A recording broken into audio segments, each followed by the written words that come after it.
If you're tuning in, you know that it's Random Topic Thursdays. And if you have somewhere to be, then the place is with me. Thank y'all for tuning in to another edition of Gavin Richard Presents here on channel GBoot2786. Gavin Richard on Facebook and YouTube and on Twitter at Periscope.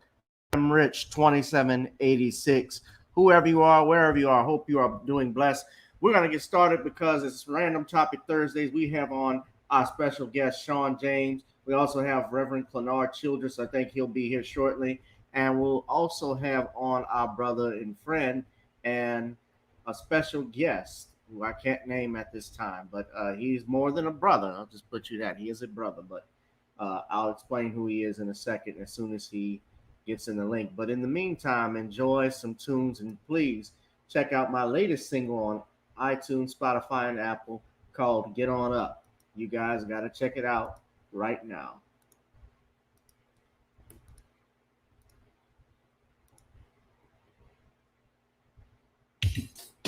Girl, come on. Gotta dance to the beat, cause on the dance floor is where we'll be. Show me what you got.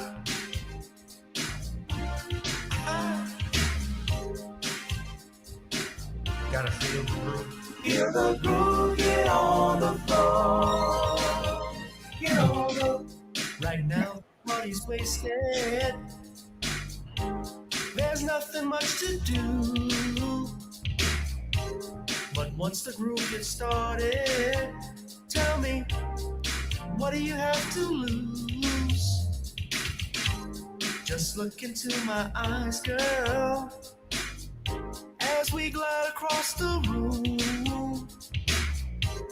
And what to my surprise now, the beat takes hold of you. Now if you're feeling like I'm feeling, so come on baby, let's start dealing. Time to get this party started. Ain't no time for the broken hearted. When the rhythm takes hold of you, there's only one thing left to do. Cause the beat is really moving. Time to get your body moving. Gotta get on up and move your body. Cause when the beat is really grooving, it's time to feel your body moving. Gotta get on up and shake something. Feel the groove, get on the floor. Get on the. Tell the DJ play the whispers.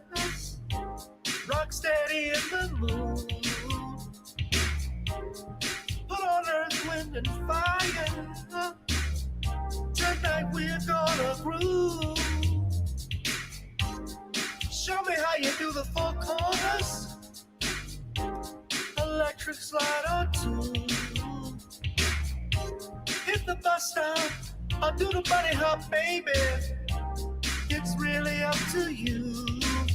Now if you're feeling like I'm feeling, so come on baby, let's start dealing. Time to get this party started.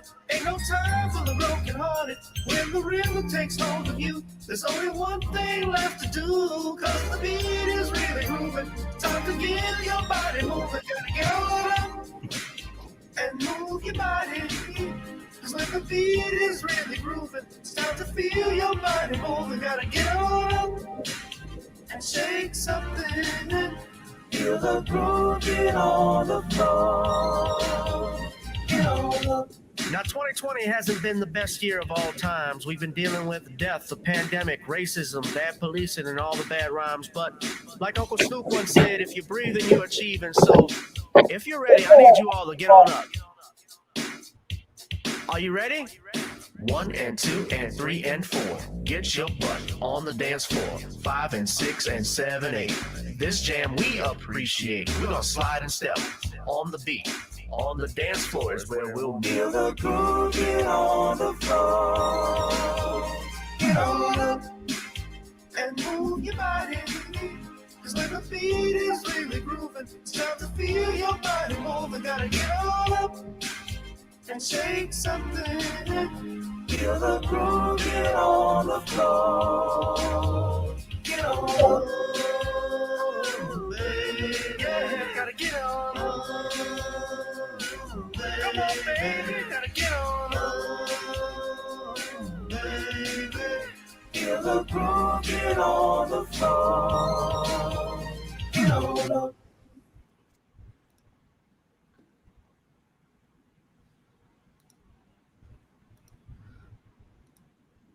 All right, yes, you got to get on up. Welcome everyone to another edition of Gavin Richard Presents. That was my latest single. Got to get on up. Please check it out on Apple, iTunes, and Spotify. Support the family. We have, of course, tuning in.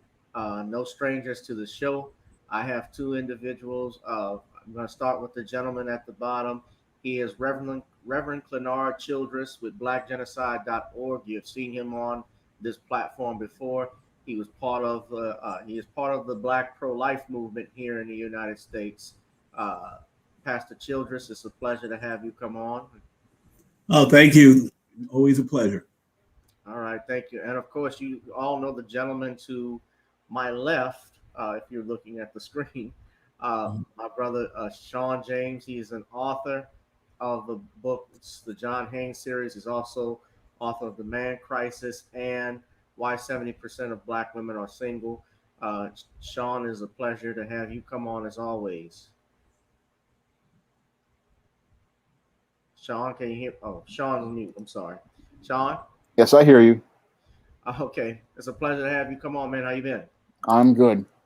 Doing good. We also have a special guest that'll be coming in a little bit. I don't know what's going on with him, but let's get to the topics, gentlemen. Shall we? Of course, right now, one of the big things that happened, especially in the last couple of days, was that a gentleman by the name of Jonathan Pentland, who is a drill sergeant in the United States Army, he has been arrested as a result of assaulting a Black teenager that was caught on camera, apparently questioning the young brother about what neighborhood he was in and where he was supposed to be. And that video has gone viral.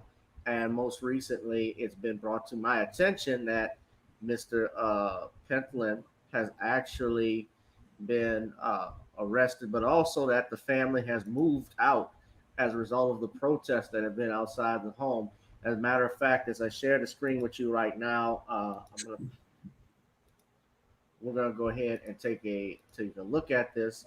Apparently, this is coming from the Independent. It says family of Jonathan Pentland moved after protesters attack home following. I hate when that comes up. Following video of soldier accosting Black man. It says here, I got to remove the ad blocker. They claim that the home was vandalized, but of course that video that came out.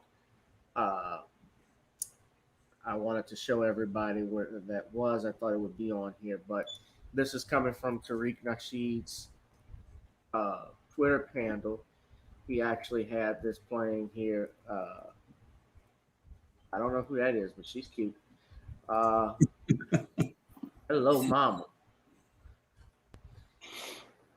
Okay. But this is a video of Jonathan Pentland. And Tariq posts a lot of stuff here, but that's his mugshot. That's him there. That's Kim Potter. We'll talk about her in a minute with the Dante Wright situation. But this was a video that went viral apparently on that day. And let's see if we can play it right here. Can y'all hear? They've already been called. They're just waiting. You know what? Maybe you should hang on a little longer. We'll see how it goes. Then we won't have to get the report by ourselves. What are you doing here? And walk. Well, you've been here like 15 minutes now. Let's go. Walk away. Keep walking. Walk away. And I'll edit you. Yes. Walk away right now. You need help? She's on Twitter. I'm happy to help. Okay. You gotta close the door. There's a difference between Pretty sure pushing you were the aggressor, buddy. You're aggressive on the neighborhood. Someone came running. Walk back. You better walk away. You walk away. You're talking to my wife right now. Walk away. Walk away. Check it out. You can walk away or I'm going to carry your ass out here. What do you want to do? Or what? What are you going to do? Let's go. Walk away. I'm about to do something to you. You better start walking. You better start walking right now. I ain't coming after you. You're in the wrong neighborhood, motherfucker. Get out. Get out. Where? Where's your house? What's your address? Maybe we should walk you home. You want to bet what I can do? Okay, Right where's now, your you're address? harassing the neighborhood. Not harassing the neighborhood. What? Where? Let's check it out. We are a tight-knit community. We take care of each other. Hell of a lot longer than your ass, because I have never seen you before in my life. That's Why none of does your that even business. matter to you? It doesn't matter. You know what? Get the hell out of my face. Get out of my face. Check it out, motherfucker. I ain't playing with you. You either get your ass moving, or I'm gonna move you. You wanna bet? I'm about to show you what I can do. Don't walk away. Walk away. Walk away. There's only one way out of here. It's right over there. You wanna bet? Walk away. All right. So that was earlier. That was what happened initially. Now, let me show you all what happened after that. And we'll talk about Biden a little bit later on, especially as it relates to the George Floyd situation and Dante Wright. But this happened. This has got 54,000 views. But after that incident, some black residents and well, may not be residents, but of course they came out to support the young brother who was attacked. What you think? I'm all in your yard, bro. I'm all on your territory at this point. Come on. We want to talk to you. We just want to talk. We want to understand something. That's it. No justice, no peace. What you gonna do? You gonna stay here every day? Well, it's only 20 seconds, but I've seen different pictures. People have sent pictures from out of that house, from around that house. I mean, people have actually been there in blocks, but he was Army Sergeant Jonathan Pentland. He was charged with third-degree assault and battery for it. If you look at that video, it was clearly battery because he put his hands on the kid, number one. He also knocked his phone out of his hand and broke it. And we also are joined by our special guest. I called him a brother, but he's really dad to me. He's dad, and it's my father, Leon Richard. This is his second time back on the show. Dad, welcome. Thank you, son. Okay, no problem. Dr. Leon D. Richard. So I'll start. Whoever wants to take it, I guess we could start with Pastor Childress. From what you saw, what were your initial thoughts about that? Well, I'm glad it didn't escalate past to the point where this is an Army sergeant, obviously with issues. I can't believe the insensitivity in these times when it comes to issues like this. Trayvon Martin wasn't doing anything but going home. Right. And that jury to this day, it irks me that they would even basically be unostracized by that verdict. But the fact of the matter is all these are in the consciousness of people. He certainly wasn't an intimidating young man. He's 13 years old. I'm just adding a fact from what Rosalind tells me. It sounds like he was even autistic and might have been a teenager. Exactly. And it's sad. And I think the full weight of law enforcement and the judiciary should be thrown, despite the fact that he's serving. And I appreciate those that do serve. But right now, I think whether his wife egged him on, I don't know. A lot of times there's issues going on with husbands and wives that he has to prove, he has to do something. I don't even understand that exchange. So it's just sad as in this climate, it means he is totally detached from reality. And I would have given the young man every opportunity in the world to explain himself, even if I thought he was suspicious. And he seemed he was doing that. He was doing it in an orderly fashion. And at one point, he's being harassed. I mean, at that point, listen, I have the right to walk the street. I have the right to go to point A to point B. And it's sad. He should have a little bit more discernment upon those people walking through his neighborhood than that. Other than that, I'm glad he's well. You know, a lot of these incidences aren't ending in the best for the victim. But he probably have a suit. And I think the family did the best thing possible by moving out. Yeah. And that was his wife. She sounded like she was egging it on too. If you start, she has problems. She has problems. I was listening to her, and you know, I've been through this route a few times. She has issues. She has big issues, and I think there's a lot going on in the home there that we may never know about. But she definitely had issues. All right. Well, let's go with Dad. Dad, what did you think of it? Well, first of all, I've worked for almost 20 years with servicemen, and a real serviceman and a real man would never approach a child like this.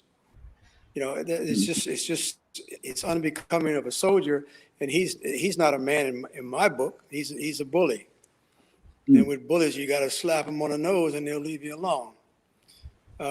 He got just what he deserved, to be arrested, and hopefully military justice. Because remember, military justice is going to get involved with this because this man is in the military. He is responsible to them first, and he committed a crime in assaulting this young guy, which he should have never done. And he also showed his face that he is truly a racist to the military. This man probably, as a drill sergeant, sees hundreds of young men coming into service, and he teaches them how to survive, how to participate in a war area. You know, let's make no mistake about it. When you join the military, your primary duty is to fight.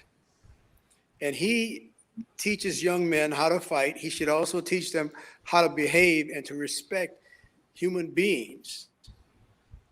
That's the problem. These racist supremacists, they believe that they are privileged to say and do whatever they want. Donald Trump made that possible, had removed some of that fear that they had for not wanting to be overt. Now they feel they can just come out with it and overtly say what they want to say, and nobody's going to do anything about it. But guess what? They're wrong.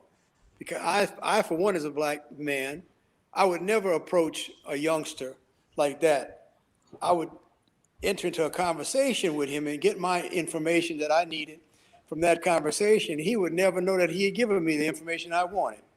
That's what a real man does. You know what was interesting when I looked at the video, too, is that he's asking the guy, where do you live? Where do you live? And, you know, the young man didn't say anything, but then he says, well, where do y'all stay at? Who are you in? The wife quips, that's none of your business. So it's okay for him to tell you where you live, where he lives, and you escort him. Well, I think less of him, and I think less of him, and I even think. I thought that was Nick Nolte at first when I looked at that picture. Yeah. Well, I think less of him by his behavior. I think lower of his wife, because she could have curtailed this from the beginning. You know what hand she played in it. If she asked the young man where was he going or what he was doing, which you have a right to ask if you're a property owner, but you don't ask in such a way as you dehumanize a person and you make them feel like I'm special, but you are not. And you don't have any right being in this business. Who the hell you think he was? You know, and I really could get downright and nasty and say, well, I know what he was. He was nothing but poor white trash, but I wouldn't say that. I wouldn't say that to the man because I don't know him. But by his behavior, I can assume that he ain't nothing but a damn fool. He jeopardized his career because if he gets a charge on his record, you know, they're going to be, and you don't know how many charges he's had before or if he has had charges. So he may be dealing with his pension, his career, and he does not need to be in military service. And I wouldn't be a bit surprised if they chastise him in such a way that they make it difficult for him to stay and he's forced out. because the military superiors, they don't take being tied up with foolish stuff like this when you know better, putting your hands on people and accosting them in this way. They don't take lightly of that. They're very serious. They want to leave a wholesome impression that I'm here to defend you, and I'm the only thing protecting you between the enemy out there and your way of life. This is my job. They don't want all this negative foolishness and attention. Right. But that's just me. Yeah. Make sure the camera isn't on your nostrils, Daddy. Yeah. Sean, Sorry, Sean, this is not my forte. I'm sorry. it's okay. Understood. Sean, your thoughts. Well, what I saw in that video was one of these insecure beta males, like I talk about in my book, The Man Crisis, and he was participating in your behavior that beta males participate in. When beta males feel insecure, they go out here and they try to intimidate and terrorize people. And what he was trying to do was he was trying to intimidate this young man by getting in his face. And he wanted to send a message to that young man that he doesn't belong here and he should never come back here, because if he comes back here, he will be met with violence. And I'll have to agree with Mr. Richard that this man really does not reflect our United States military. He is not really fit to be a drill sergeant and in charge of others. And his behavior and conduct was extremely unprofessional and downright racist, because I doubt he would have come out here if this was another white kid who was in the neighborhood. His main reason and his wife's reason for coming out here was because this was a black boy in a neighborhood he thought he shouldn't be, because with a lot of these beta males, they want their world smooth. And this guy felt that, oh, it's in his right to go out here and terrorize this young boy, the same way George Zimmerman thought it was his right to terrorize Trayvon Martin over, I think, 8-10 years ago. And it's sad that we still have these incidents going on, but that's because we don't really want to deal with it. And I was glad to see the people in the neighborhood dealing with this suburban commando, this beta male suburban commando, in the way that they did. And I'm deeply saddened that the family had to move. And that, again, just shows how these suburban commandos can just terrorize someone and prevent them from having the quality of life that they want to have, all because these people are in their feelings and they're insecure about the whole idea of a black person being on the same level. And I'm glad to see that the police arrested this man for assaulting that young boy. And I'm hoping he takes it to civil court, because he does have a case as related to getting punitive damages and punishing this individual and letting them know that this type of behavior just won't be tolerated. This is the block party. That's why I've always. This is the block party. They showed up at his house. Yeah. And that's the way you're supposed to come out for things like that. You're supposed to check individuals like that. Mm-hmm. You have to send them a message that your terrorism will not be tolerated. And it also appears that they're in the neighborhood. I mean, the response, especially if it was as quick as it seems, this sergeant basically is unquestionably is a little bit detached. Yeah. There's African Americans in the neighborhood or in close proximity. That's really man.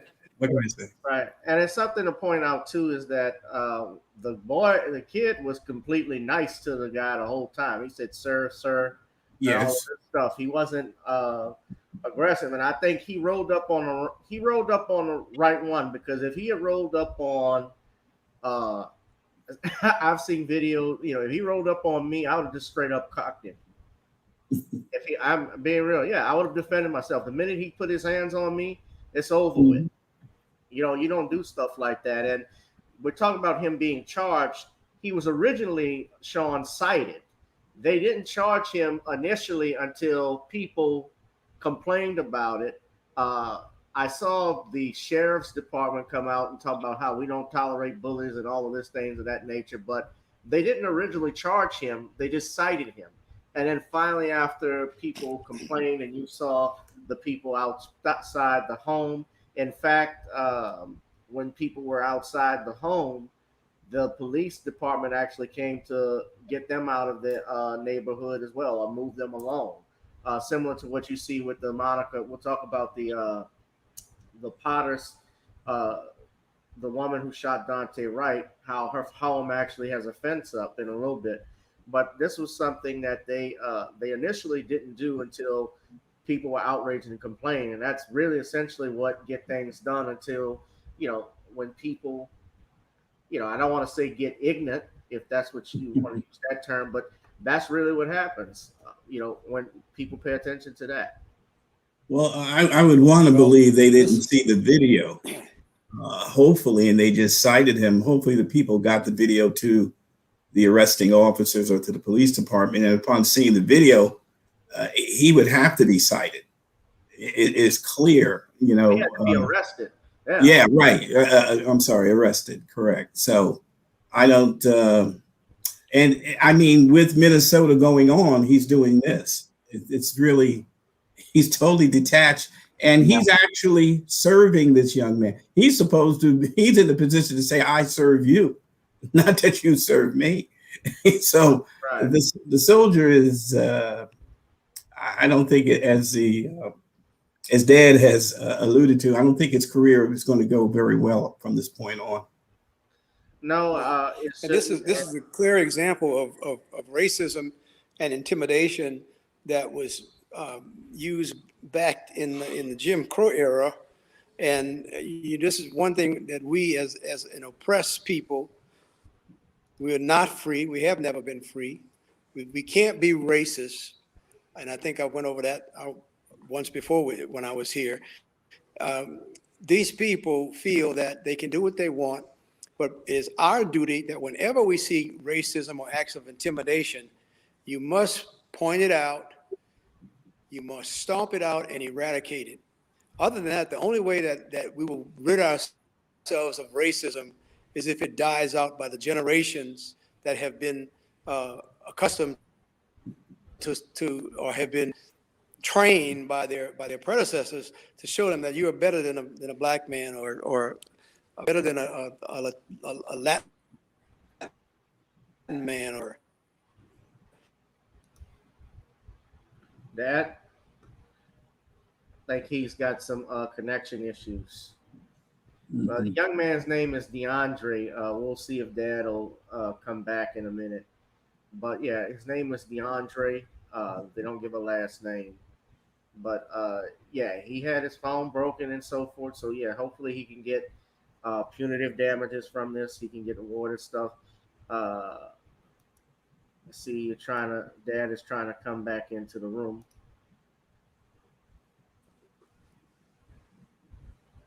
Okay, there he is. Sorry about that, but he right. he rolled up. This prejudiced bastard came up on the wrong black man. First of all, he didn't try to intimidate a black man. He took a young boy. And if it had been any one of us, I might have just told him, "Hey, hold on a second, partner. Let's talk before you start putting your hands on me and making accusations." And I'm just getting tired of having to bend down and kowtow to these white folks who think that they are privileged and they're better than me or better than anybody else in the black community.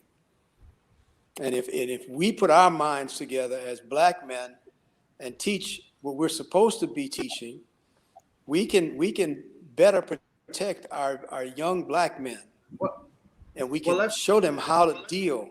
Let's contrast that. Let's contrast that, since this is an Army he's a drill sergeant. I don't know if that's not a commissioned officer, or is it? It is. So no, it's not. He's just an enlisted man. He's an enlisted man. A drill sergeant's enlisted. He's not a commissioned officer. He's not an officer, no. Right. But let's contrast that to what happened in Virginia back in December. Of course, a black Army lieutenant. His name is Mr. I had it right here correctly.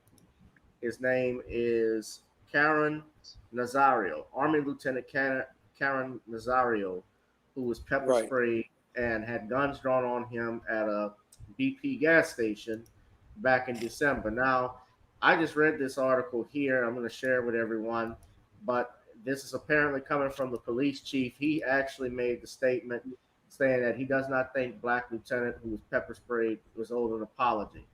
Windsor Police Department Chief Rodney D. Riddle took accountability for his officer's actions, but says he doesn't think an apology was owed.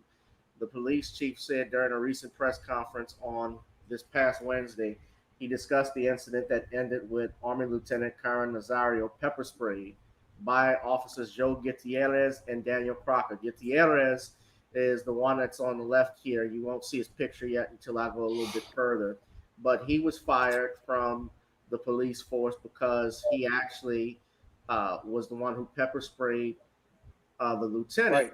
But he also threatened him and made some remarks, including about how he was going to feel the lightning and how you better be afraid and all types of stuff. While if you look at the picture here, Lieutenant Nazario at the top, his hands are up in the air. His hands were also up in the air in this photograph as well. Now, it's important to note something too, especially as I'm an attorney and I know about pretextual stops and felony stops. This was not a felony stop, ladies and gentlemen. A felony stop would be when the officer has probable cause to believe that the driver or the individuals within the car pose a dangerous threat. This was over what they thought was absent license plates or tags not being visible, which had they actually just put a light on, they would have seen that Lieutenant Nazario's license plate was visible in the on the back windshield, rear windshield. It was present. This was a new car that he brought. He's also a lieutenant in the medical corps. So he was pepper sprayed, and the police chief states I don't believe that he's owed an apology. I don't believe that, and said that he wished the veteran would have complied a whole lot earlier. See, but you see, he contract earlier. He says, "I'm going to own what we did." So you know what you did was wrong, but you're not going to apologize for it, which says that you really didn't give a damn. Now, Gutierrez was fired for what he did, as Riddle lost confidence in his ability to, quote, effectively engage in this community. And our lawsuit has been filed.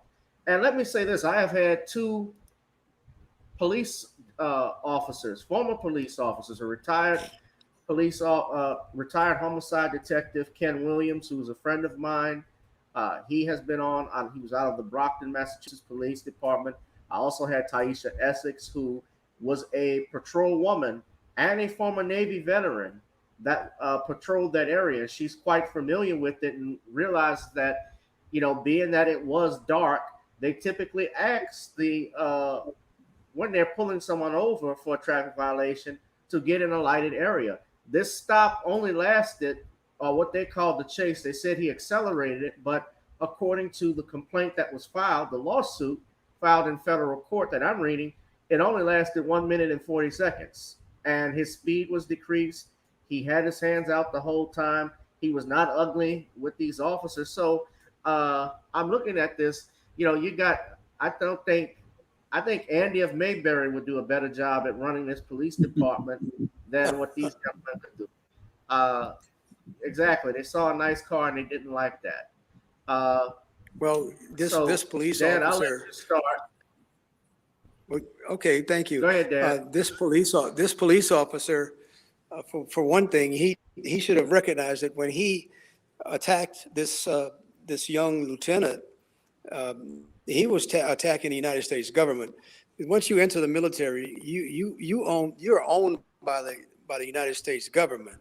So he has to convince the United States government not to take action, and that young man's superiors, because this man, believe me, the military, he may not apologize to this young black lieutenant, but he or his mayor or somebody is gonna write and ask for forgiveness from the town, because the military, you don't know if they have a military base in that town. Where is it anyway? It's This in was North in Carolina. Virginia. I'm sure they. No, this was in Virginia. Okay, It was in Virginia. they may have a station there where they have maybe 2,000 or 3,000 military personnel that's contributing adequately to the survival of that town, purchasing goods and services from the local businesses. What's most upsetting too, he actually dismissed his military service record, because when he says, I'm a lieutenant in the Army and this is what you do to me, and he says, well, I served too. And then he makes him get out of the car and lie on the ground. So he's already pepper sprayed. If you look at the video, his hands are in the air, and eventually they're going to put him on the ground in his uniform. You can hear him saying, get on the ground. Get on the ground. Please talk to me about what's going on. Get on the ground now. Please talk to me about what's going on. Can you please talk to me about what's going on? You're not. Please talk to me about what's going on. Why am I being treated like this? Why? You're not cooperating. Get on the ground. Why am I being treated like this? This is really messed up. This is really messed up. Sir, well, just one. I'm sorry about that. I didn't mean This is really messed up. This is really messed up. Sir, well, just one. This is fucked up. This is fucked up. This is fucked up. This is fucked up. This was in Windsor, Virginia. And you also hear later on, if you watch the full body camera footage, ladies and gentlemen, as they realize their mistake, they actually tried to get him or convince him to drop the charges, and threatened to interfere with his military career if he pursued this, saying all types of things. So I'm gonna let Reverend Childress, what did you think when you saw this? I know you're in New Jersey. I don't know if that's far. It's not too far from where you are, or No, it's not. It's far enough, but it's not too far. But the interesting point of what you brought up earlier, the reasons for the stop. Okay, and if it was just a traffic stop, I think maybe even the lieutenant realized the treatment of the officers was that he's being treated like a felon, not as a traffic stop. That's why he was demanding, explain to me why you stopped me. Explain to me, and which we have the right, the person being stopped has the right to do. Why are you stopping me, officer? For what reasons? Obviously, that exchange, which you don't hear, I would have liked to heard the officer's response. Now, if the officer's, saying that this is a bank robber, he doesn't have to, he just comes under and orders him out the car, which it appears that's why basically the lieutenant was unquestionably flabbergasted by that. And I also heard you say at the beginning that they say he accelerated. I believe that's a lie, because they have to have some justification why they rolled up on him so aggressively. So they put in the report, oh, he accelerated, as if he's trying to flee law enforcement. So other than that, I've had these exchanges before with officers. They have to say why they stopped you, explain it. If you were speeding, they have to tell you what your speed was. And your listeners need to know if they don't have that little clock or something to prove, actually, they're supposed not to stop you. But anyway. Well, I tell my clients never talk to the police. You have the right to remain silent always. Right. But even from this position, I had when I had Miss Essex on, she said it's wrong tactically as well. Yeah. How they're stationed, and it's a lie that they stopped him for invisible license plate. They could have done that by looking at it in the right-hand corner. What they did was they saw that this black man was driving a nice vehicle, and they decided to pursue him and arrest him.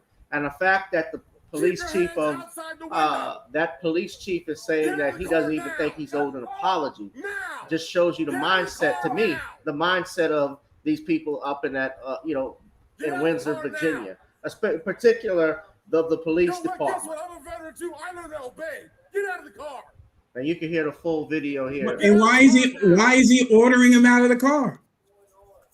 Said he was accelerating. Hold on. Oh, that's the acceleration law. Okay. All There right. it is.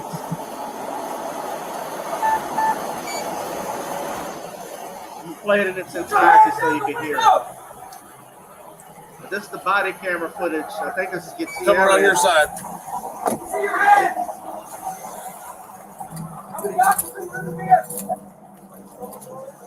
How many occupants are in your vehicle? Open the door slowly and step out. They Open give the door. contradicting. They also give contradicting orders. Get out the car. Because let me just stop right quick. Because they're telling him to keep his hands up, but then get out of the car. In order to, you can't get out the car unless you move your hands. So had he moved his hands, Oh and Lord. he did have a legal. He had a gun in his car, but that's legal. That's not illegal. It's registered to him. But if this had ended up in a tragic situation, they would have argued, I feared for my life. I saw a gun. Right. Let's continue. Door. Open the door slowly and get out. Get out of the car now! Open the door and get out the car. Hold still. Hold. Keep your hands outside the window. Keep your hands outside the window. Get out of the car now! Get out of the car. Now! Get out of the car now! Get out of the car now! Yo, what? Guess what? I'm a veteran too. I learned to obey. Get out of the car. Get out of the car now. What's going on? You're fixing to ride the lightning, son. Get out of the car now. Get out of the car now. Get out of the car. Sir, just get out the car. Work with us and we'll talk to you. Get out the car. You received an order. Obey it. I'm honestly afraid to get out. Can I? Yeah, you should be. Get out. What's Get out. on? Get out the car. Get out now. I have not committed any crime. You're being stopped for a traffic violation. You're not cooperating at this point right now. You're under arrest for you're being detained. Okay, you're being detained for obstruction of justice. Traffic violation. I do not have to get out the vehicle. You haven't even told Really? me why I'm being stopped. Really? Get your Get hands, out of the car now. Get out of the car. get your hands off me. Get out of the- Get your hands off me. You know what? Get your hands off me. Not a Get your hands problem. off me. Back up, I Daniel. didn't do anything. Don't do that. Sir. Get out of the car now. Hey, sir. Get out of the car now. Sir, I'm trying to talk Get out. to you. Okay. I'm trying to I'm gonna talk. talk. Get out. Just get out of Relax. my car. Can you please Get out. relax? Can Get you out. Please relax. Get out of the car right now. Now. This is not how you treat a vet. I'm actively serving this country, and this is how you're going to treat me. Back up, Daniel. I didn't do anything. Back up. Whoa, hold on. Daniel. What's going? Hold on. Watch it.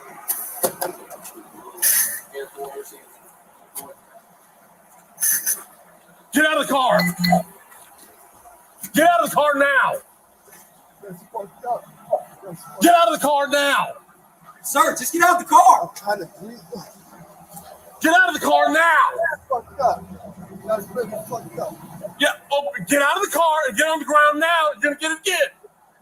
I don't even want to reach my seat. Take your seatbelt off and get out of the car. Can you please? Get out of the car now. Listen, take off your seatbelt and get out of the car. Look, I'm just gonna please. You're gonna do what you're told. Get out of the car.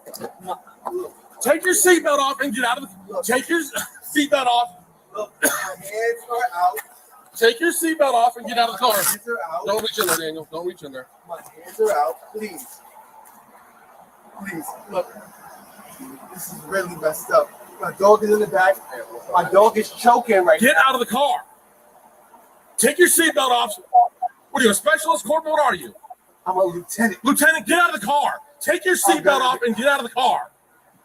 You made this way more difficult than it had to be. You just complied. No, you Get out of did, the car. asshole. I'm reaching for my seatbelt. Fine. Take your seatbelt off and get out of the car. Straight onto the ground. Straight onto the ground. Now, is your commanding officer available? Down. Let's go. Is your commanding Let's officer go. available? Get on the ground. Get on the ground. Get on the ground now. Get on the ground and you're getting sprayed again. Get on the ground. Can you please talk to me about what's Get on the ground. Get on the ground now. Can you please talk to me about what's going on? Can you please talk to me about what's going on? You're not. Can you please talk to me about what's going on? Why am I being treated like this? Because you're not cooperating. Get on the ground. Why am I being treated like this? This is really messed up. This is really messed up. Sorry, but just what?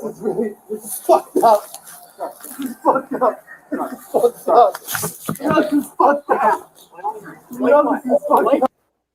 All right, so that was the full body camera footage. There's more footage actually of what happened and what went down.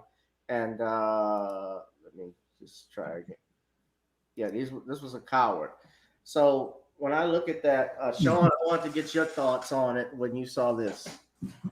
Well, what I saw in that video was another, again, one of these beta male cowards with a badge. And what he was doing was he saw a black man driving a nice vehicle. And that was the main reason why he wanted to stop that black man. And he wanted to terrorize that black man by sending him a message that he was an N-word and he wanted to put the N-word in his place. That's the main reason why they went out here and stopped this black man in this car. They probably knew that this man had that temporary plate in his car, but they saw a black man driving a new car. And with a lot of these racists, that's a no-no, because in their little fantasy delusional world, the only kind of car they want to see a black man driving is a beat-up hoopty. And they want to see a black man. They want to break that black man down and humiliate him and let him know that it doesn't matter what his position is in this world, that they see him as an N-word. And what we saw there was something that has happened to so many black men out here who have good jobs, good educations, and have achieved success. We run into these beta male, as I see it, suburban commandos who want to go out here and terrorize them, so to allegedly put them in their place. And that's what we saw in that video. They didn't respect his rank in the U.S. military, and this has happened to so many black men throughout history. I mean, if we look at what happened with Black Wall Street, there were a lot of soldiers there, and a lot of soldiers came out of World War I and World War II.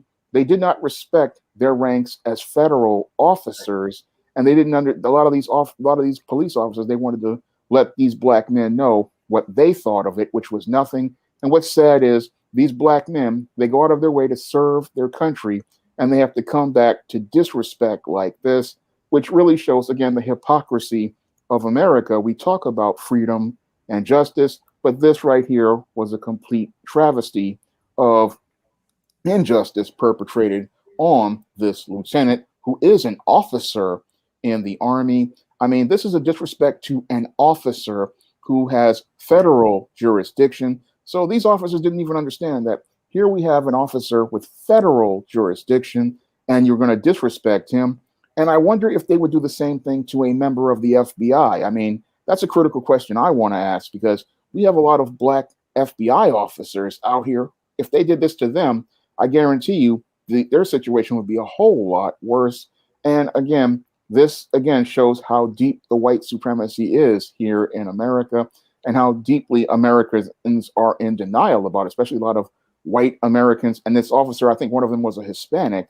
So it shows us how deep this racism goes in this country and how nothing has really changed. Because again, if we look at history, the black soldiers from World War I and World War II and Vietnam all suffered the same type of racial profiling.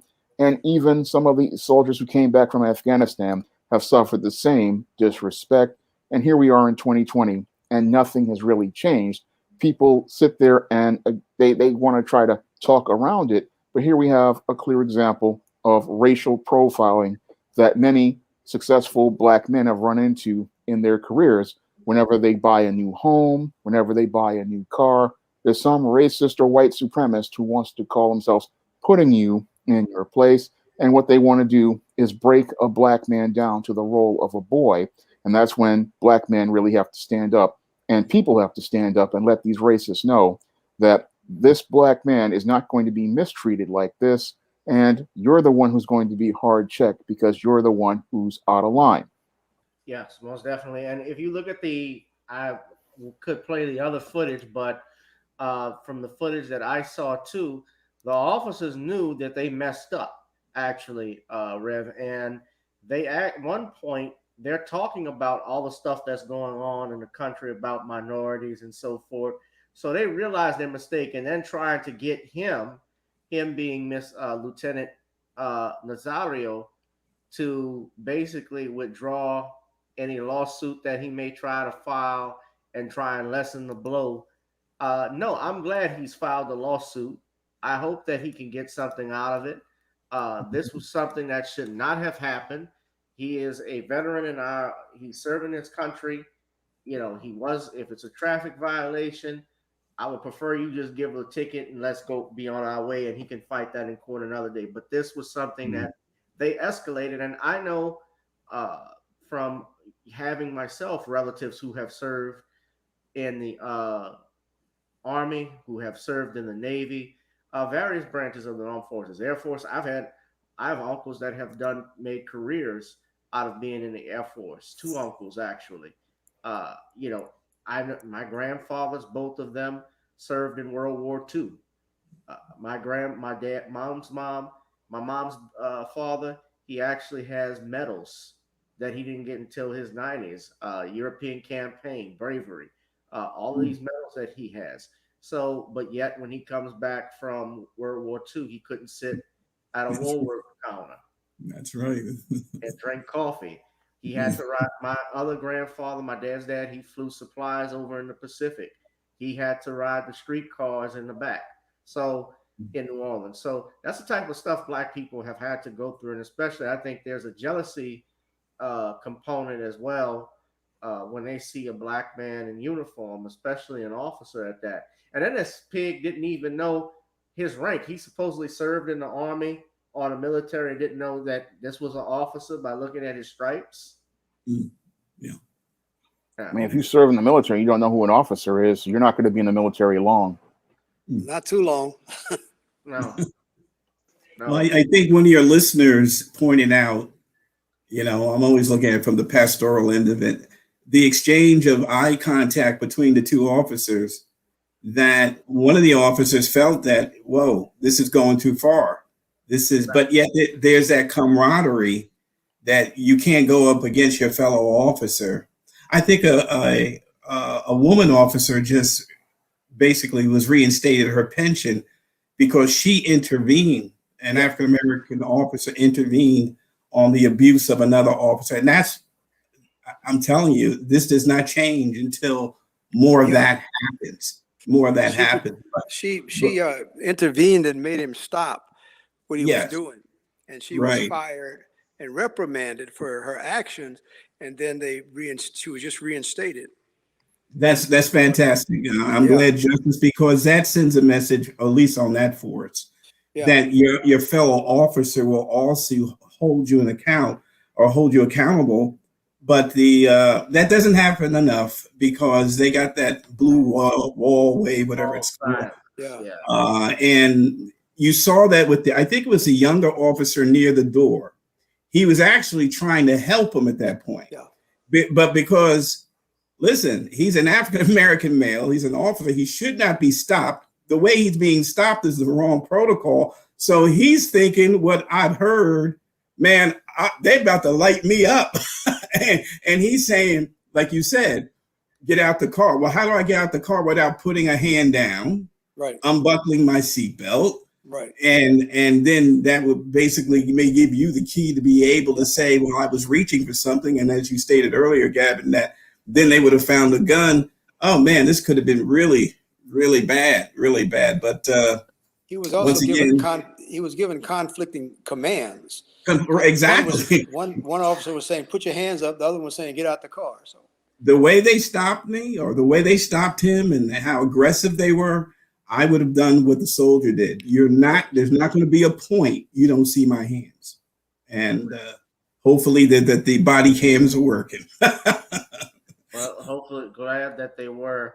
Now let's, I guess, talk about what else is in the news. We're tying this in. I'm going to try and tie it in with what's happened uh, with the Derrick Chauvin trial.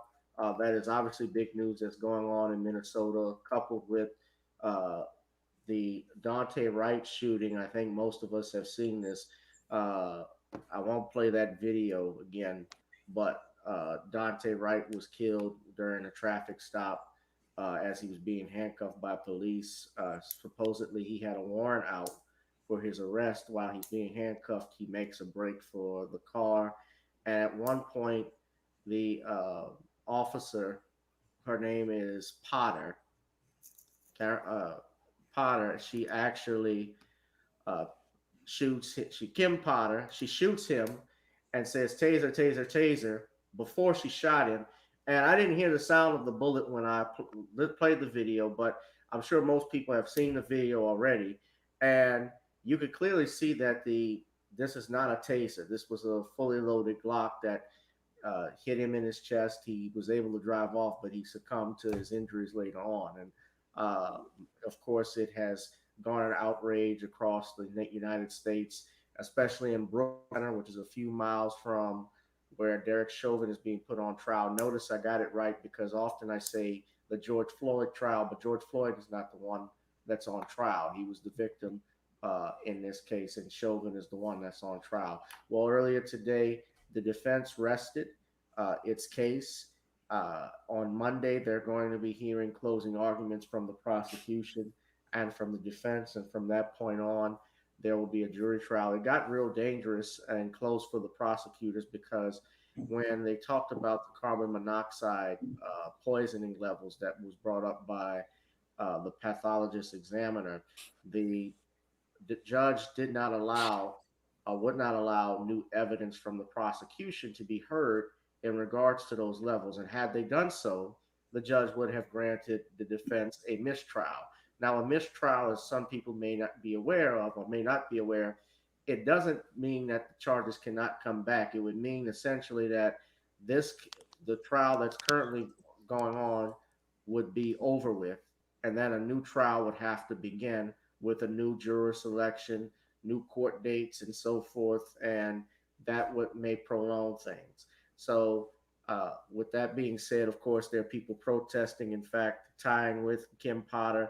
As a matter of fact, they have actually put up a fence. Police officers have actually protected Kim Potter's home. In fact, if you see it here, they put a wire fence with at the base. Let me show you guys, let me show everybody a picture of it. This is from Wired News. You guys, Washington Examiner, excuse me. This is her house. This is what they did. Fencing and concrete barriers to protect her home from potential damages and so forth. Apparently, she's been threatened, and she's facing charges for second-degree manslaughter. She was actually in court today for an arraignment. She was out on bail. She pled not guilty, and as a result, we'll move forward, obviously, with new hearings. Let me get Shawn to start with everything that's going on. Shawn, what were your thoughts when I know you did a video on this about Dante Wright, excuse me.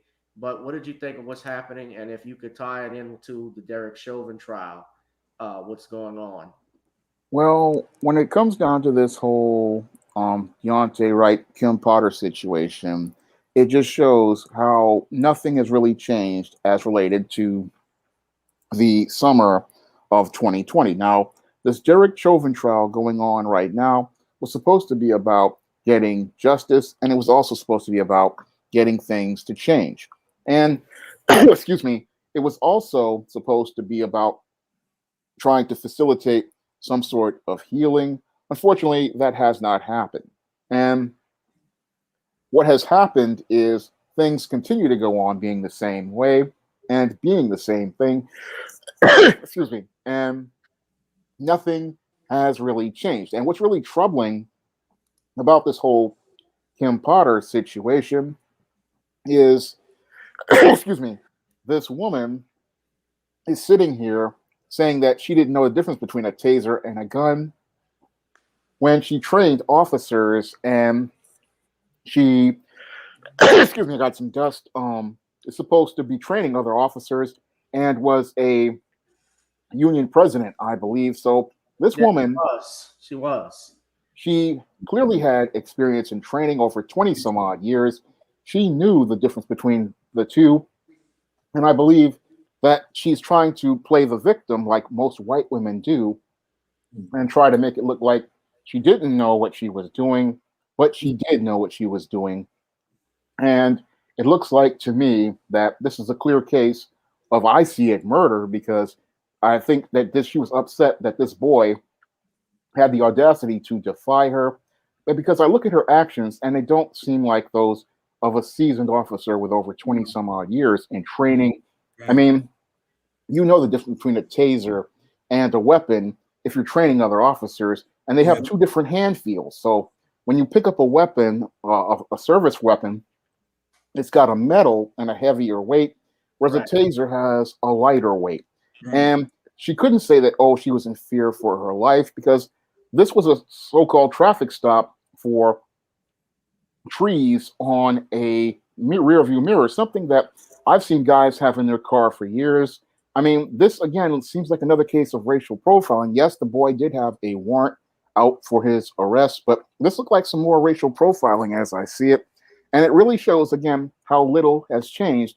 You have the Derrick Chauvin trial going on, and that was already showing us how bad things were with 2020. And here we have 2021, and we're not even near the summer or Memorial Day, and we've got a black man murdered by another one of these, as I see it, race soldiers, and just killed with impunity. And what this woman wants to do is, again, play the white female card, and we see all of the beta males going to defend her like they usually do, because in our gynocentric society, these males will go out here and defend this woman. That's why they've erected the fence up. That's why you see the officers standing outside. That's why you see everybody. They would never do if they would never for a suspect. Yeah, but that's classic gynocentrism right there, and that's what one of the foundations of racism and white supremacy is, that it's gynocentric, and it tries to protect the females, like your Shelby and another white female that I believe killed another black man. They always try to protect their white females, and this is something very similar to, as I see it, what happened with the Carolyn Donham, the woman with Emmett Till. These white men will go out of their way to protect this white woman when she does wrong. They don't want to hold her accountable, and they don't want to make her responsible for what she did. And it's clear she's responsible, because if you're going to go out here and be, again, somebody with over 20 years in the force, you're going to know how to handle a suspect. You're going to know how to handle a traffic stop, and you're going to know where your weapon is. And that's why I say that I see malice aforethought, because, again, she sees this guy defying her, and she says, oh, this black man is defying me. I'm going to put him in his place, because you have to know where your weapon is on both sides. Because if you're a good officer and you have and you're training other officers, you know where your weapon is at all times. You're not going to just make that mistake. And you can't believe that spin talking about, oh, this is a case of accidental discharge. No, I believe this is intentional discharge, and I believe that she's being undercharged. And again, that's all part of the gynocentrism, because they always want to try to protect these white females and prevent from holding them accountable. Well, let me say this, a couple of things before I let Rev jump in. Number one, there's no such thing as accidental discharge. It's called negligent discharge. When we get our concealed weapons carry training, we're told that if a bullet goes off, it's called a negligent discharge, because we are responsible. We are held to great responsibility when we're handling our firearms. So whenever I handle a gun, I never leave my finger on the trigger when I pick it up. You never point it at anyone unless you're ready to, the old saying is, don't pull it out unless you're ready to use it. And, I can see similarities with this. And someone mentioned Amber Geiger. Amber Geiger was the woman who shot Botham Jean in the Dallas, Texas apartment. And she tried to use the defense of what's called mistake of fact. Now, let me clarify everything because I just want to be clear, even though I'm a lawyer, this does not constitute legal advice. You got to protect yourself when you start talking legal stuff. But what she was arguing was a mistake of fact defense where she thought, well, I thought this was my home. I thought I was in my place. And something they mentioned about the locks not being properly secured on the doors of the apartments. Her defense attorneys brought that up, how the parking garage looks different, how she came from work late. I can't see a 26-year veteran, and I know this is in the heat of him fleeing. Your firearm is also where your dominant hand is. So if she's right-handed, you grab your firearm from the right hand. If you're left, it would be on your left hand. And a taser is yellow. Now, something very interesting. Also, a couple of things. I see people in the chat. Shout out to Taisha Essex. Guys, also look at the ticker and please support the channel. Donate to the Cash App, Gavin Richard Esquire, or Google Pay, gavin.grich1@gmail.com. Also, PayPal. I have to always mention that because YouTube doesn't monetize this stream. So it's important for you guys to support and to support our guest here too as well. But the other thing too, Betty Shelby is the woman who shot Terrence Crutcher in Oklahoma, who had his hands up and she thought he was reaching. She got acquitted. And you mentioned Carolyn Dunham Bryant. She's actually still alive. And if you listen to the court records, Emmett Till's uncle even testified, I think this is important to bring up, that when Emmett was being pulled out of the house by her brother and husband, or brother-in-law rather, they heard the voice of a woman in the car. The uncle heard it, and they actually said, "Is this the one?" And they heard a woman say, "Yeah, that's him." Now she's come out and admitted that the whistling aspect, because they said he whistled at a white woman, that never happened. Not that was a defense for murder anyway or kidnapping. Mm-hmm. But if Bill Cosby is in jail at 84 years old with no evidence, then how come this woman for murder is still, who helped kidnap and murder a young boy, a child killer basically, is still walking the streets and allowed to live her life? Mm. People need to think about that. No question. Rev, I'll let you go on this one now. Well, I remember, and probably you remember, I had just left Oakland, was in the subway. I just went to the airport when that incident happened with the young man. They had him faced it. Yes, yeah, Oscar Grant. And that was a security guy who just got on the force down there, transit. His ineptness, he wasn't trained properly. But the problem with anybody saying I thought it was my gun is, Shawn has pointed out, is that one is 34 ounces, the one on your right side, and the one on your left side is only 7 ounces. And she's been in there for 26 years. I think Shawn said right. It was just she felt that this African-American male is acting indignant. You're defying me. You won't be submissive, and you're angry. See, that's the point. You're angry. It's just, once again, many of these shootings by police officers are excessive because they're pissed off about something. And so this is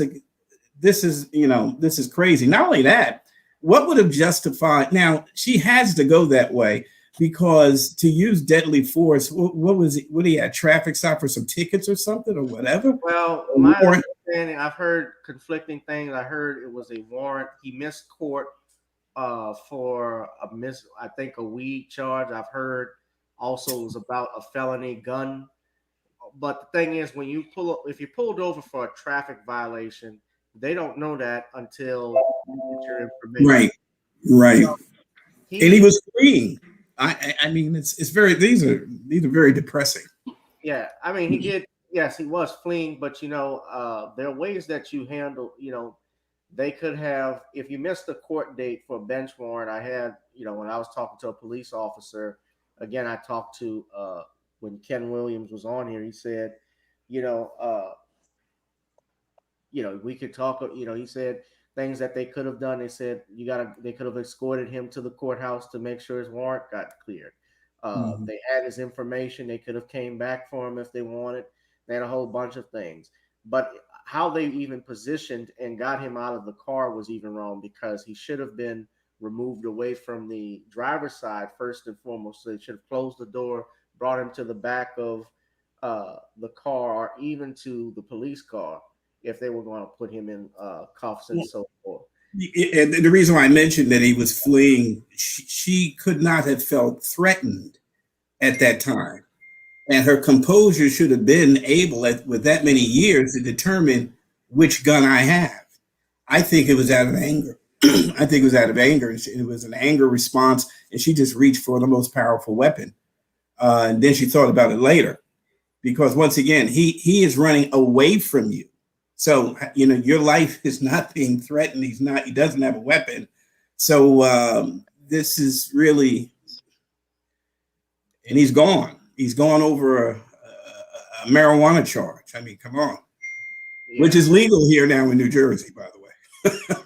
Yeah, it is. And of course, it seems like it's always the same thing. Now, I don't know if you all saw the police chief, that press conference. I can see if I can find it.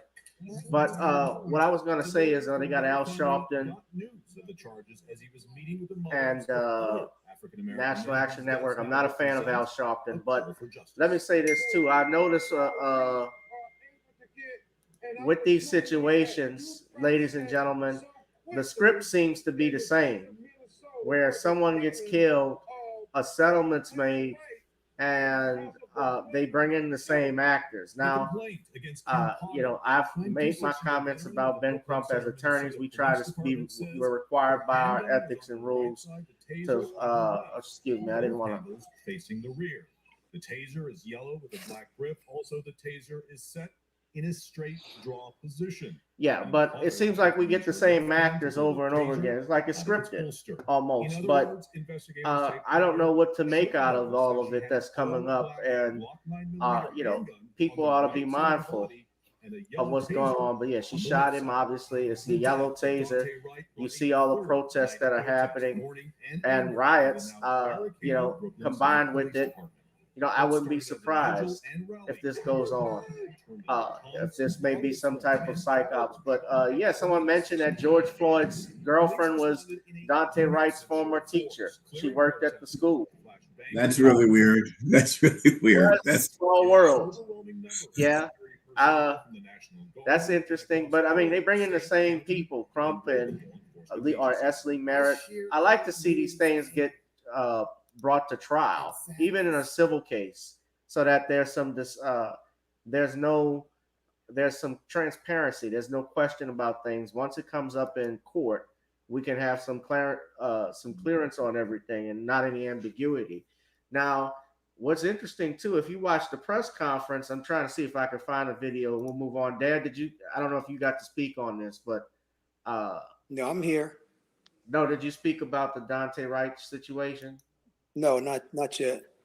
Okay, now I'm gonna let you speak in a second, but someone shared this on Facebook, but this was from Pierre Edwards. Now it's interesting. It gets interesting when Pat Robertson, of all people, actually starts to defend the black man. She deserves, definitely. Let me just play this. As I say, they're not making tasers in this yellow color anymore. They're making they're in black. They're making them yellow. Now, how she made the difference when she shot that poor guy to death, saying, "This is what I thought. I thought was my taser." And if you can't tell the difference in the feel of those things, it's crazy. Anyhow, she was. But I am pro-police, folks. I think we need the police. We need their servants, and they do a good job. If they don't stop this onslaught, they cannot do this. The police in Virginia picked up a lieutenant in the Army and began to give him trouble. And our state police are highly trained. But why they don't stop this? And this thing is going on in Minnesota, but the Derrick Chauvin, I mean, they ought to put him under the jail. He has caused so much trouble by kneeling on the death of George Floyd. It's just, I mean, on his neck. It's just terrible what's happening. And the police, why don't they open their eyes to what the public relations are? They've got to stop this stuff. Maybe they need more training. Not about training. We gotta get rid of these. They need to get rid of these white supremacists. But that's the main thing. But yeah, when it gets interesting when Pat Robertson and the 700 Club make a statement like that. But someone had asked, Butterflies asked, is a trial in a civil haven jury? You can, well, this is the thing. You can have a criminal trial. You can have a civil trial. Remember O.J. Simpson. O.J. was tried in criminal court, was found not guilty. But then he was sued in civil court, and I think that was still biased in how they did that. But yeah, but it was. yeah, clearly biased. But civil, yeah, but you can be sued civilly in a wrongful death. Ben Crump, what typically happens, from my knowledge, is that, keep in mind, I think he's only licensed in 2-3 states. So how he gets into those states and represent the families is that I think there are attorneys that are there that will let him in pro hoc vice. When you're not licensed in that jurisdiction, someone will file a motion for you to enroll in that, and he will be the public face for the family because he gets the attention. But there are attorneys that are in those local areas that are actually get the groundwork going. And I've actually met him. I took a picture with him and stuff, but a lot of people, they say, some people don't like him. They say his track record is awful and so forth. But I mean, the families keep hiring him. One thing that's important to mention with these lawsuits is that money is not coming from the police officers. It's coming from the city. The taxpayers, yeah. Dad, I'll let you get the final word on this topic. And also tying it in with your knowledge about George Floyd and what happened at the trial. I want you to do that right quick. Sure. Let's start back some 60, 70 years with Emmett Till. I'm not justifying this woman who obviously lied and said, or who said he whistled at her. Now, Emmett Till was a special young man. First of all, he bore a burden of the entire race when he was kidnapped and hung and left for dead. And his family has also, especially his mom. But Emmett Till, a lot of people may not know this, Emmett Till used to stutter a lot. He would stutter. And in order for him to correct the stuttering, his mother would tell him to whistle when you start stuttering, and then you can start over speaking. Now, I'm not justifying what happened to him by these white men, by no means, because stutter or not, if it happened to me or my family, member of my family, especially my children, I'd have them 3 bastards hung up with chicken wire, and she would have been the first one. And that's all I got to say about that. Second thing is, look at what happened to Daunte Wright. Daunte Wright, when his car was stopped, the female police officer, if you look at her body cam, where is her pistol? Her service weapon is already out. She's walking up to this boy's car, and her service weapon is already out. Why would you draw your service weapon if there was no fear of being hurt? Why would you draw you're only taught to handle a weapon, to draw your weapon when you feel that you are in fear of your life or there is a chance that somebody else will be hurt or killed. That's why you draw your weapon. Never because you're walking up for a traffic stop, and never because that you got 4 or 5 officers around you, plus your trainee. So why would you do that? I agree with you, Mr. Shawn and Reverend. This woman was in fear of her life, and she drew her weapon in case she had the opportunity to shoot it. She had the opportunity to shoot it. That's why she drew her weapon. I want to be prepared because I don't want anybody to get the best of me. And then when she saw that this kid was not obeying her moves, her commands, oh, I'm going to fix this little Negro. This is what I believe she felt. Now, if you look at the prosecution was right on target, and the lead prosecutor escapes his name. I'm sorry? You're talking about Derrick, for clarity, Derrick Chauvin's trial. This was, I think, the black prosecutor who was the lead prosecutor. His name is Jerry Black. Right. If I'm not mistaken, I might be getting his last name wrong, but his first name is Jerry. Okay, this man is a whiz kid, because he introduced Dr. Tobin, who prior to that morning, there was talk about a mistrial if we tell this doctor about lab results and so forth. And as a clinician, I can relate to everything they were saying. The problem is that the thing I see is that this man was so tactful in saying, okay, I'm not going to say anything or mention anything about the lab tests or lab values or levels in carbon monoxide or carboxylic acid in hemoglobin, well, whatever the name is. I'm going to let Dr. Tobin mention it. What was the content of the gentleman's, Mr. Floyd's blood in regards to oxygenation? And he said his blood was 98% saturated. Now, he could have said, well, how much carbon monoxide? And the doctor would have bit into it and said, well, there may have been 2%. But he didn't say that. He said, what was not there? And he said, if anything had been there, what would be the percentage of it? He said, well, the most percent would have to be 2%, because you got died. So in a roundabout way, this man got this doctor to tell that there was no carbon monoxide by telling or saying what was there. I thought it was a brilliant move and a very, very brilliant strategy.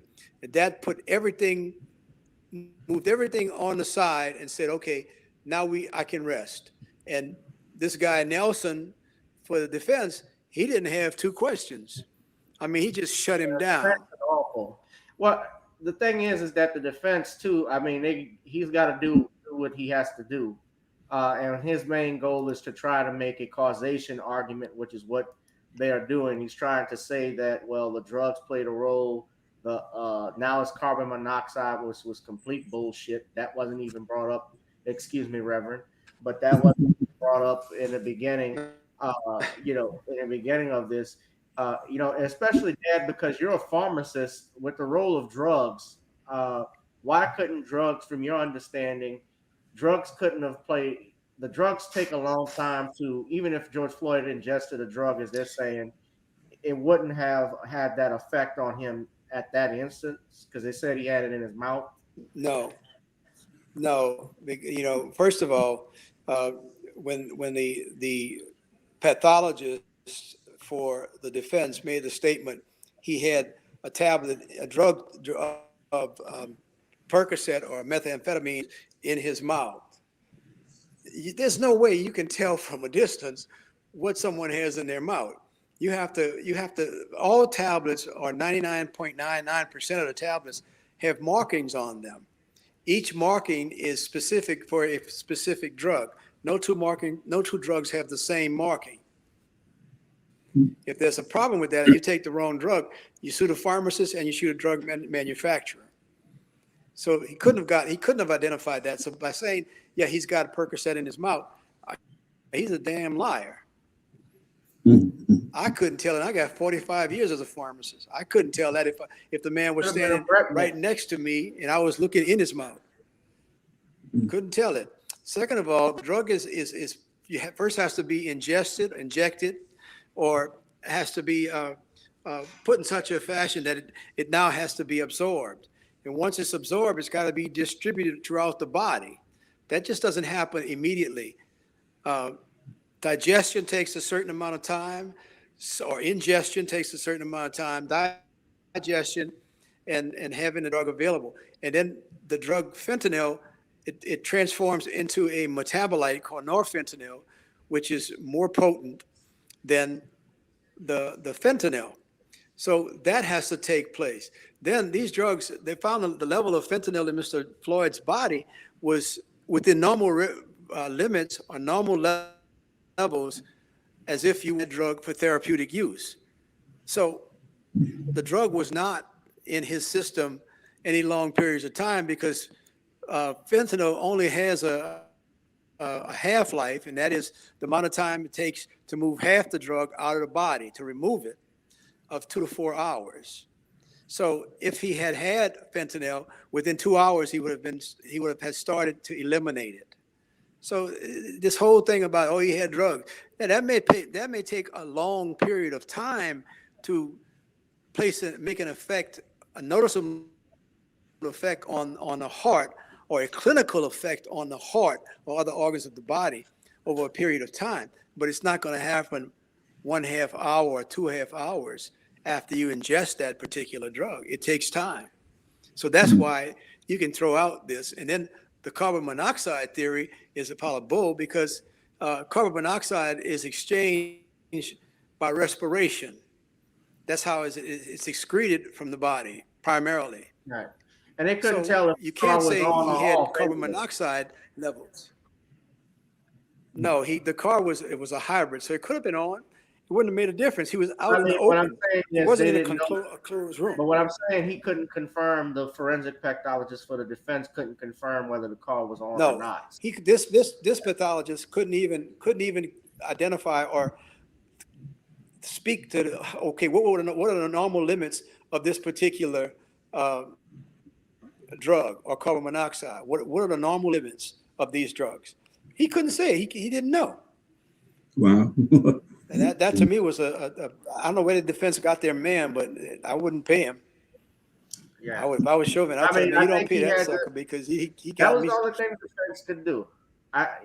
Let me say this, as a defense attorney myself, there have been situations where you just got to work with what you got, and he's trying. I understand what he's trying to do, but I mean, it is what it is. The videos, the body cameras, and I think what was important too is that as Mr. Floyd was blacked out, and they even informed Chauvin that he's not breathing or he's blacked out, he did not do any steps to try to resuscitate him. And these are men who are trained. No, he had the opportunity to administer it. He had the opportunity to administer CPR. He had the opportunity to do something humane. The whole problem is that these supremacists, we don't have any work to them. We are not human. Black people are not human. And that's the problem. You will never be equal to me. That's their problem. Yeah. That's their problem. And nothing's going to change that but the pure act of God. Right. And let me add this. I guess I said I was going to get to Mr. Biden in a second, but I want to tie that in before I move. It's going to tie into our next topic, because this one relates to home, especially for Shawn, dealing with Governor Andrew Cuomo. But I want to, as you can see here, I'm on Tariq Nasheed's Twitter feed. This is where I get my stuff at. But this was some video, especially after the Brooklyn Center, and this is what he posted. And intentional. That remains to be determined by a full-blown investigation. But in the meantime, I want to make it clear again, there is absolutely no justification, none, for looting, no justification for violence. Peaceful protest, understandable. And the fact is that, we do know that the anger, pain, and trauma that exists in the Black community in that environment is real, it's serious, and it's consequential. But it will not justify violence and or looting. And so the question is how we, in an orderly way, make clear that we get down to a full-blown investigation and determine what the facts are and what question is. Some of you thought that when Mr. Biden got in office that everything was going to be different. But I mean, presidents in general still preach the law and order aspect and what goes on with the Black community, and to do a benign neglect policy. So somebody said F Jim Crow Joe, Uncle Joe, as he's called by some people, because he was the greatest thing since sliced bread when he came along and got rid of the orange man. And I know those are there are people who voted for him and so forth that listen to the show. I'm not, but why I'm tying it into is that you've noticed that when the tone is different from what about 2 weeks ago when we're talking about protecting the Asian community, there have been proposals. He's proposed laws to actually uh, give monies to the AAPI communities that have been affected. He's talking about this COVID-19 relief bill. Believe you me, a new bill. Believe you me, another crime bill Joe, that's what I call him, is coming. And I tie it into, ladies and gentlemen, and of course, he's helped out the LGBTQ, and he's also helped out illegal immigrants. And that's very important to tie into the next topic, because what's going on now in New York, and I related to our friend Shawn. I want Shawn to talk about this. This actually is happening right now. There is a bill out in New York, ladies and gentlemen, that is estimated to give $2.1 billion for undocumented workers in New York. Listen to this. This is from the New York Times. The fund, which could provide payments to hundreds of thousands of people excluded from other pandemic relief, ignited a battle among state lawmakers before it was approved this week. I'm going to paraphrase and read through the main stuff. I won't read the entire article, but I'm going to read the most important part right here. After a sweeping move by lawmakers this week, New York will now offer one-time payments of up to $15,600 to undocumented immigrants who lost work during the pandemic. The effort, a $2.1 billion fund in the state budget, is by far the biggest of its kind in the country and a sign of the state's shift toward policies championed by progressive Democrats. I've met neighbors who have not been able to pay rent or put food on the table or been able to provide their children with a laptop when a public school has not been able to provide one, said State Senator Jessica Ramos, a Democrat from Queens and lead proponent of the fund. So I say all of this, ladies and gentlemen, if you voted for, Dad, I know you voted for Biden, so I'm not going to attack you or anything, but I have to say this. That doesn't matter to me. I know it wouldn't, but I for everybody else, how is it? How can you be? Nobody can be satisfied. I don't think any American in their right mind could be satisfied. And then I don't even think that in a situation where we have Americans who don't even have running water, we have homeless veterans that are living on the streets. We have a crisis right now, a pandemic. Let's not forget, we have a president, I have to say this, who basically essentially he's allowing the laws to be broken, because by law of the United States Code, if you enter this country illegally, you've broken the law. And you have a state like New York that's allowing $15,000 to go to undocumented immigrants, where American citizens couldn't even get $2,000. But let me just say this, then I'm going to leave you guys, and it's been a pleasure. Shawn, I'll sometimes be sitting in the background listening to you and making comments and said, yeah, that's right.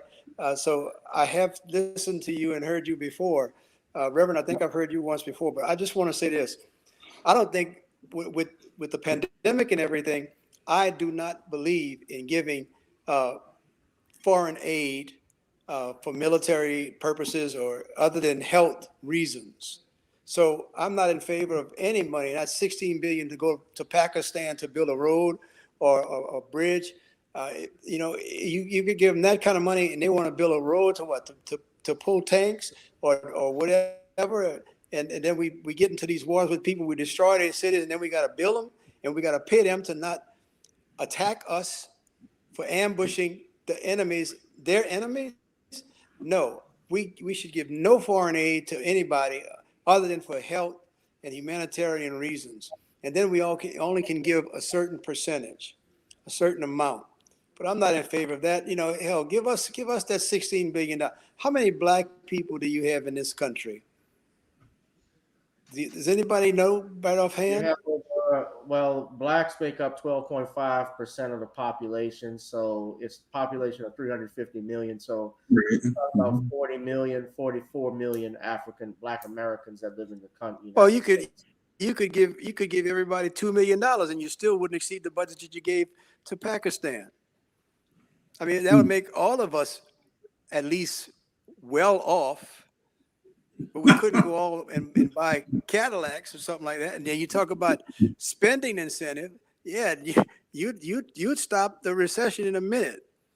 The dollar wouldn't be worth anything, but who cares if I got a Cadillac sitting in my driveway? It's my driveway. My driveway. So I'm not forgiving.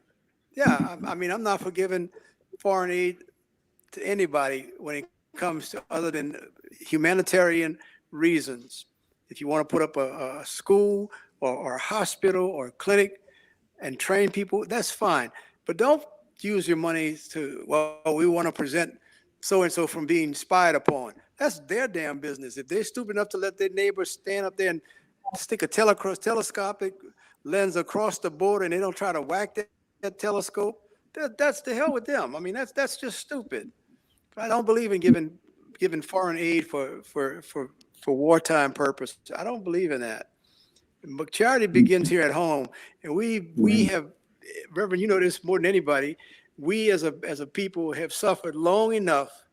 Now we want to cash the check and have them live up to the true meaning of their constitution. You know, we, the people, we're given certain unalienable rights for life, liberty, and the pursuit of happiness. If you don't want to give me reparations, I have a problem with that. But that's fine. If the majority of the country are representative and the Senate say no, okay, that's fine. But don't stand in my way. Don't put obstacles in my way with redlining in my district such that I get paid a higher interest rate than somebody white who still lives in my district and may not live in a 4-bedroom house, but lives in a 3-bedroom house, but they can get monies to do everything just because they're white or they know somebody who is white. Don't put obstacles in my way. Leave me alone. Do not hinder me. That's all I want. Don't hinder me. And don't hinder my children and my neighbors. Because you're going to have a problem. And that problem is going to be very bad for you. And that's what happened when you upset the apple cart and you continue to oppress people. People don't have a way out. So people say, hey, you know what? I ain't got nothing to lose. I have nothing to lose. So I'm gonna go all out and get what I want and take what I want. And this summer is going to be hot if George Floyd doesn't come back if Chauvin doesn't come back with a guilty verdict. It's going to be very hot. Pull up summer. Thank you, gentlemen. Gavin, as always. Nice meeting you. Appreciate it. Okay, thank you. Bye. All right, Dad. All right. That was Dad. But I got to get on these bisexuals. I tried to not say it when he was present. He's not a bisexual, but people. That's the term we use, especially those that just love getting rid of Trump and voted Biden blindly. I gotta ask people, what do they say about this? Shawn, I'm gonna start with you because you're in New York. I thought Cuomo would have been out by now with the Me Too stuff that started and with the those deaths with those nursing home thing. People are more worried about Me Too than the deaths that he allegedly caused with this. He hasn't been impeached yet. Well, what they're doing with Cuomo is they're playing the game of run the clock out, because you have to understand the subtle politics transpiring around us. And they're trying to run the clock out because a lot of these NPC Democrats, what they're going to try to do is forget all of the stuff that he did and then try to sweep it under the rug. So what they're trying to do is run this clock out, hope people's attention spans will make them forget. But a lot of people, they, as I see it, aren't really forgetting. And this, along with this policy, is going to show us that the left here really, they're really completely out of touch with reality, because it's a complete insult to all of these American citizens out here who pay taxes to take their money and give it to illegal immigrants, talking about how they couldn't get any sort of government aid. I mean, you're not a citizen of this country. You're not entitled to any sort of compensation. The monies that were given out, were supposed to be given to American citizens who were forced off their jobs due to federal and state policies, which closed their so-called non-essential businesses. And this is a slap in the face to all of those so-called non-essential business owners. They're going to take your tax dollars, close your business, and give these people 3 times as much money as you got. Now, again, that's a slap in the face to you, because not 3 times, it's 5 times as much, because 5 times, because we only got 14. Yeah, all we got was $3,000 for the entire year, but you're going to give a non-citizen far more money. That's a slap in the face to all of these taxpayers out here. And it's a real insult, because you're going to say, oh, because they can't get work, but they're not supposed to be working. And as I know from many off-the-books workers here in New York, a lot of those people were actually working during the pandemic. So they're getting twice as much money. And again, it's showing how out of touch and disconnected these politicians are, and how they are becoming ideologues, caught up, in their ideals, and they're forgetting about the real people on the street. So when I look at this proposal, again, it's a complete insult to every person who voted in the election, who took their booties to the poll. This is an insult to you, because he's going to give 5 times as much money to a non-citizen. And all these business owners who lost their businesses here in New York, they're not getting any sort of real compensation for all of the lost wages, all of the lost monies. I mean, I've seen businesses here, practically areas here in New York that were thriving at one time are now ghost towns, because those businesses are gone for good. And you're going to hand money to non-citizens, talking about, oh, they couldn't get work. That just shows, again, complete disconnect from reality. And it shows how out of touch people are as related to these politicians. They're living in their own world. They're not living here with the rest of us. They just are just completely detached. And I believe that's partially due to their obsession with that orange man, that they can't see reality, and they can't see how this is an insult, because you're caught up in your ideals and saying, oh, we're not like the orange man. But when you don't take care of we the people, it just proves his points about how out of touch you are, because to give them 5 times as much money as an American citizen is, again, a complete insult. You took away their ability to, you took away our ability to make a living. You took away our jobs, and and then you also go on top of it, raise taxes on the remaining business owners, and then have a lot of companies eyeing Florida and getting ready to move out of the state. Just, again, I can't wait till 2022 and see a Republican replace this guy, because the whole thing is, you have to be a complete fool to reelect this idiot, because it just shows how, again, your NPCs, only NPCs are going to think that get caught up in ideals when you see this man screwing you in reality. Right. Honestly, I got to tell you, all of the Democrats, the Democratic Party right now, let me make this point, they're all out of touch with reality. I can give a rat's ass about them right now. I'm willing, of course, I either don't, I may not just vote, or I'll vote for a third party candidate. Hell, I might even put a Republican in.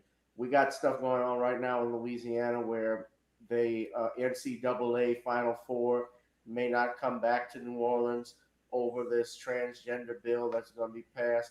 I say let them go. Yeah. Let them go. I'm tired of them just pushing this agenda on everybody, and it's affecting everyone else. I'm tired of seeing other groups of people get something out of this administration, our leaders across the country, and they continue to ignore those who actually have worked their asses off and got nothing for it. Black people are the ones that built America. They're That's just that's the bottom line. And black people were the ones who voted for these candidates, and they just practically throw a middle finger up at us. Because supposedly, because I'm of the position, I won't say it, but supposedly there was a finesse that was run. And that Tariq Nasheed talks about, I'd say supposedly. And then the other thing is that the MLB, they're moving out of Georgia and so forth. And they went to Colorado. Colorado has even more stricter voting laws than that law in Georgia. And a lot less African Americans too. Correct. And those black business owners in Atlanta who are going to make millions of dollars, thousands of dollars that weekend, they're missing out on it. So, of course, I'm not a Brian Kemp fan. Me either. I especially didn't like what happened with the Ahmaud Arbery situation, but I think that, from what I understand, this was passed to prevent really another finesse job, because they can't stop you. They cannot legally stop you from voting based off the color of your skin. You have the 15th Amendment. Of course, I know power does what it wants and they can find ways, but you know what? When they talk about not bringing water to those that are in line, like the young man, King Randall, who was schooling Nolan Martin on his show, bring your own water. Bring lines of people, do a caravan with everybody. Hey, we all gonna go vote. We're gonna vote early. We're gonna try and vote in the middle of the day. There are ways you beat them. Yeah. Go around it. But you about to say something, Rev, and talk about this. This makes no sense to me about 15 grand to immigrants. It makes no sense if you think it's the Democrat Party. The Democrat Party is gone. These are Marxist socialists. They have a global agenda. They do not care about the United States. Now, who in their right mind can justify what's going on at the border right now and say, what's the plan? Like, come on. It comes to the point where you just have to say, they're here. And they're trying to destabilize the country. Now, if Trump would have done this, they'd have had it fit. You can't have any media down there at the border. Right. You can't, everything is censored. And this is during a pandemic. What sense does it make to have open borders during a pandemic? Social distancing. Did you see some of the pictures that were smuggled out? I mean, they had kids in there like this. I mean, the human trafficking. And I know you probably did. Did you hear how much the cartels, the drug lords, are making each day? I fell off my seat. I said that can't be. These were the Texas border people and the somebody else doing a press conference. They're making $15 million a day. Everybody's getting bought off. I mean, this is what Joe Biden, and they all asked, go back to the Trump policy. It was under control. I forgot about the border for a couple of years. This is outrageous. It caused you to open up your eyes. They want a voting base. They want disruption. I was listening to your dad speak, and his sentiment is my sentiment. James Brown, I don't want nobody to give me nothing. Open up the door. I'll take it myself. What he was saying is, okay, no reparations, but don't stand in my way. You have systemic policies that eliminate my access to wealth and my access to the American dream. Right. And Democrats are basically the party that is more that does it far better than the Republicans. I'm sorry, I just know. And I think 28,000 will be the final numbers when you come to services, medical, and all that Como or the New York, that policy is particularly doing per person. So right now, your listeners need to know there is no Democrat Party any longer. Lieberman, Kennedy, Carter, and many others, they're gone. That's it. That is gone. They would never allow what's going on at this border without enough. They would never allow president. Now, how is it? And nobody's not scared enough for me or asking questions. Joe Biden says in the press conference, Kamala Harris is in charge. And what does she say? I'm not in charge. It's not my responsibility. What we have in what we got in office is Lloyd. What is this? Now, I know he's not running the country. But what we got in office, we got Lloyd Bridges from Hot Shots Part 2 running the country. Lloyd Bridges was Leslie Nielsen from Scary Movie. We've been so spoiled. We've been so spoiled by a decent stability of the country. No, yeah, there's always been cheating in elections. Not like it was on November 3rd, but there's always been. It can't, it was within the realm of reason. President of the United States tells the vice president, you're in charge, and the vice president says, no, I'm not. And I'm not going down and not going down. He called her president at a press conference once. Yeah. All right. So yeah, all your listeners out there, just realize Joe Biden is not running things. And neither is Kamala Harris. It's his cabinet. She's as lost as anyone else. I don't even know about that. I don't even think they get orders. I wouldn't be surprised if it's the Clintons, if it's some other cabal. You got it right. We need to be really. You can't sit back on this. You got to. I'm doing protests this weekend on my issues, but you got to stand up. You got to stand up and say this is unacceptable. And lastly, you got to make sure Dominion software is nowhere near any server in your state. I can do this if I know at the end of the day you can't win. Okay, this is what's scaring me. Just as Shawn is pointing out. 22 is very close. People aren't going to lose their memory on these policies that you're bringing forward. Or do you still feel you can manipulate the end result? And Jack Kemp, go ahead. Sorry. Well, make your point, and then I'm gonna say it. You said in Jack. It's Jack Kemp. Wait a minute. Is it his name Jack Kemp? I forgot his name. Oh, well, I know it's Kemp. His father I used to watch playing the AFL football. Probably your dad used to watch a little bit. Okay, yeah, I've heard he was a quarterback. Yeah, great guy and a great person, great Republican, actually, fair. He paid $100 million to Dominion to be in on what happened on November 3rd. $100 million went to Dominion. Isn't it funny that they're going to lose $100 million from the switching of the baseball game to Colorado? Now, listen. Now, your listeners need to know. Just like LeBron James, who is a puppet at this point, he's very disturbing to me. I wish I could come within proximity where I could say to him, I know he'd get the message. You are an extreme embarrassment to me as an African-American male with your giftings and talents, because he's the one that defended China. LeBron James, when the NBA wanted to cut deals. Did you know Major League Baseball cut a deal with China that same week? I did not know that. Yes, with Chinese communications. They cut the deal, then the next thing you know, they pull out. This is to cause the country to be in a turmoil. China has more influence now in this country than they ever had. And so they got Major League Baseball doing it. They got the NBA doing it. How do you cut deals with people who force human trafficking, force one-child rule, harvest organs?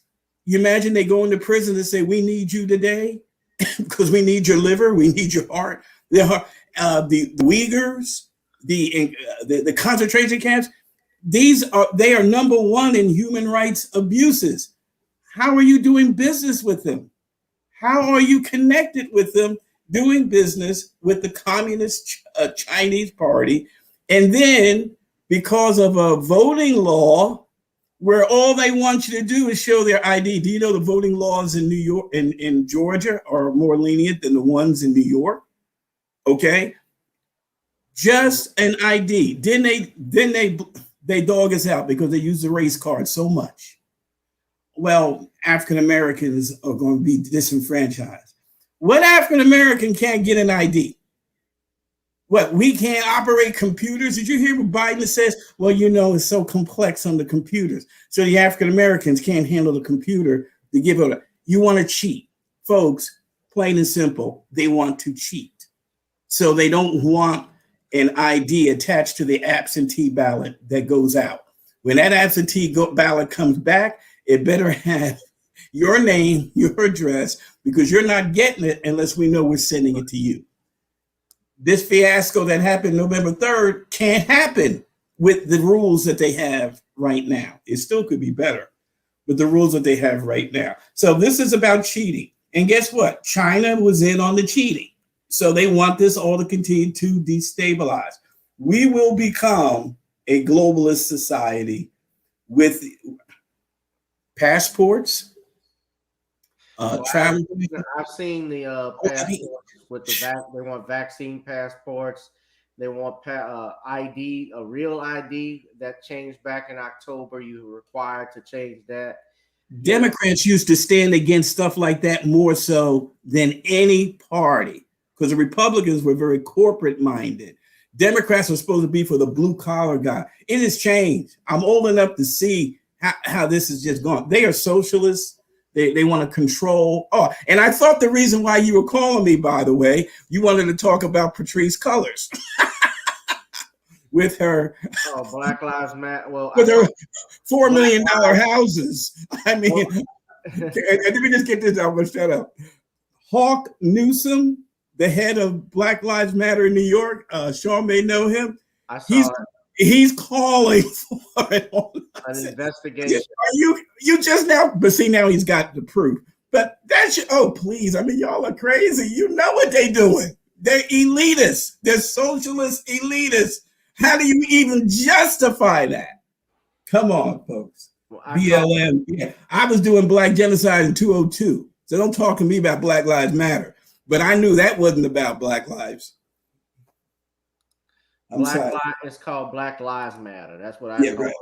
Right. Well, look, I stopped supporting Black Lives Matter when I saw that they were really pushing, and I haven't gone to some of the events, but when they were really pushing transgenderism along with their issues.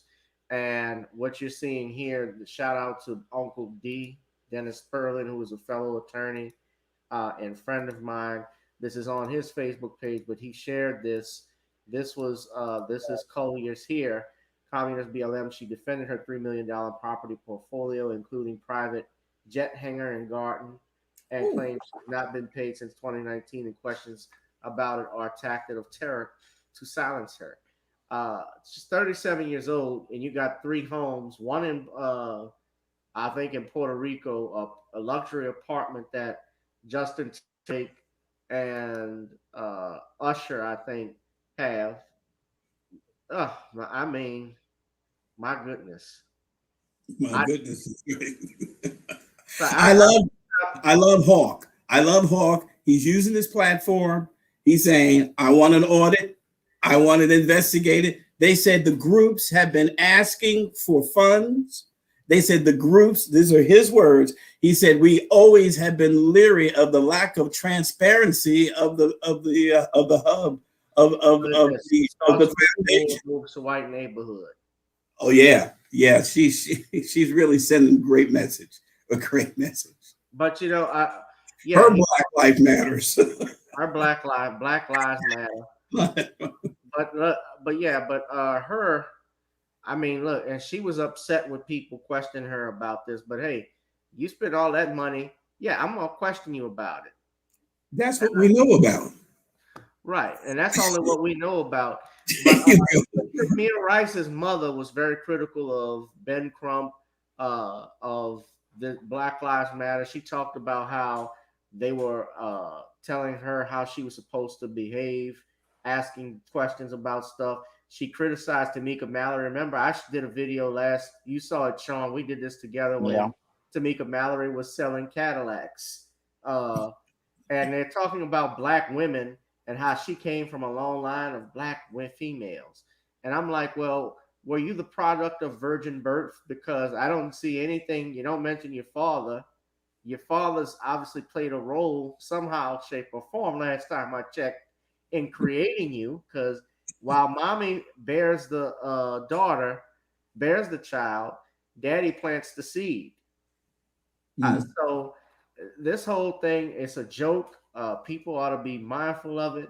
I did want to talk about one other thing before we get in, because Shawn and I have talked about this in the latest couple of weeks, but it's an update in regards to Shawn. Did you want to make a comment about Black Lives Matter right quick before I get to the next topic? Or Well, I just say Black Lives Matter has just been exposed for the hypocritical organization it is, with Patrice Colors buying those mansions in California, because I thought originally Black Lives Matter was supposed to be about showing the value of black men's lives and helping protect black men. But it seems like we're far off the mission. And now we know that the organization is all about using black men's caskets as stepping stones for very good. These black women, these alphabet black women, to elevate their social status in white society.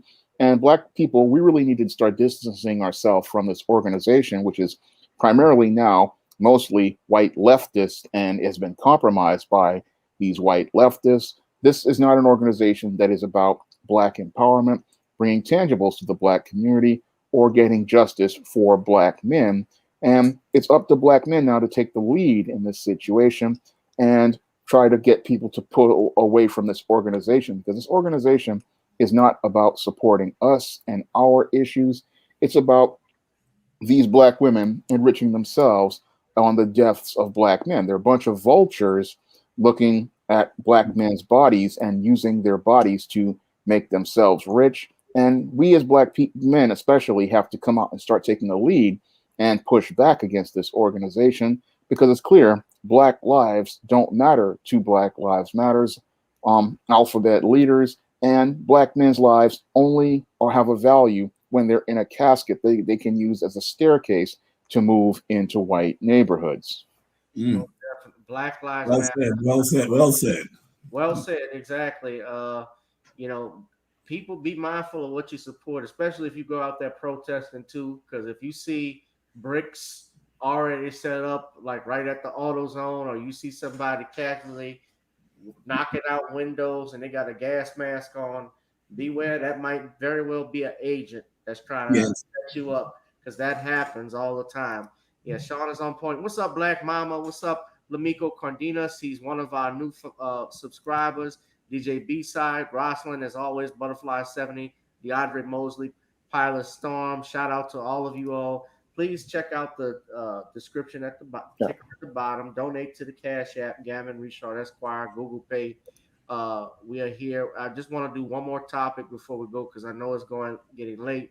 I did want to, and check out blackgenocide.org. That's Reverend Childress's website, and buy Shawn's new book, John Haynes Taking Care of Business. I got to talk about this because this is going on in regards to Deshaun Watson. Shawn and I, as most of you may know, have been talking about Deshaun Watson's case recently. It was just reported, I think on yesterday, that one of the lawsuits had dropped. And a lot of us have thought and speculated that this whole thing, and Rev, I don't know exactly what your thoughts are on Me Too and so forth, but I've always felt, while I'm very supportive of women who have been sexually assaulted and raped, and I think they deserve a platform to speak, I also am very critical of lynch mobs as well. That's something I do not like. And I think that, especially in recent times, when we see different celebrities, especially black male celebrities, like, for instance, just recently this year, T.I. got suspended. T.I. and Tiny's show was suspended from MTV.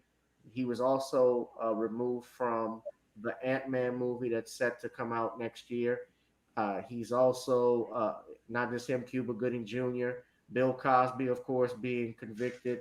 We have, even when Kobe Bryant died, people bringing back up his rape allegations. Same thing with Michael Jackson, who's been dead for 11 years.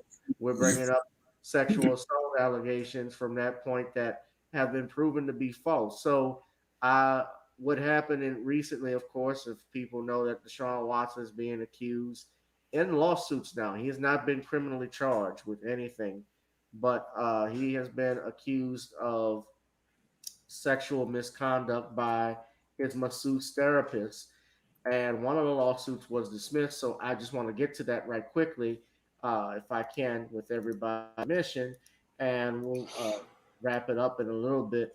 But one accuser dropped the lawsuit citing privacy and security concerns. One of the 22 women who filed lawsuits against Texans quarterback Deshaun Watson has dropped the lawsuit against the football star. In a court document filed Wednesday, the woman cites privacy and security concerns as the reason for her decision to not pursue the case at this time. Plaintiff reserves the right to refile this case once such concerns are addressed, the court document reads. It further states that a court recently issued a decision that compels attorney Tony Busby, who is representing the accusers, to release the identity of most of the women. Attorney Rusty Hardin, who represents Deshaun Watson, said he received the identities of 21 plaintiffs as of Wednesday afternoon. Watson has denied the allegations, and the women have accused him of either assault and harassment during the massages he's received. There was supposed to be, according to Rusty Hardin, a hearing that was scheduled for 2 p.m. on Wednesday, but was canceled by Busby at the last minute. So it was canceled after Busby agreed to release the names of all plaintiffs. So, Shawn, I'll kick it off with you. What do you think so far of this latest update? Well, this latest update proves what we were talking about, how this whole case is a complete fraud. And it shows that this woman had no credibility to begin with. Because if you're afraid of your safety and security, as she is stating, then why are you filing a lawsuit? Because according to our Constitution, the person who is being sued has a right to know who is suing them, and they have a right to get access to those records.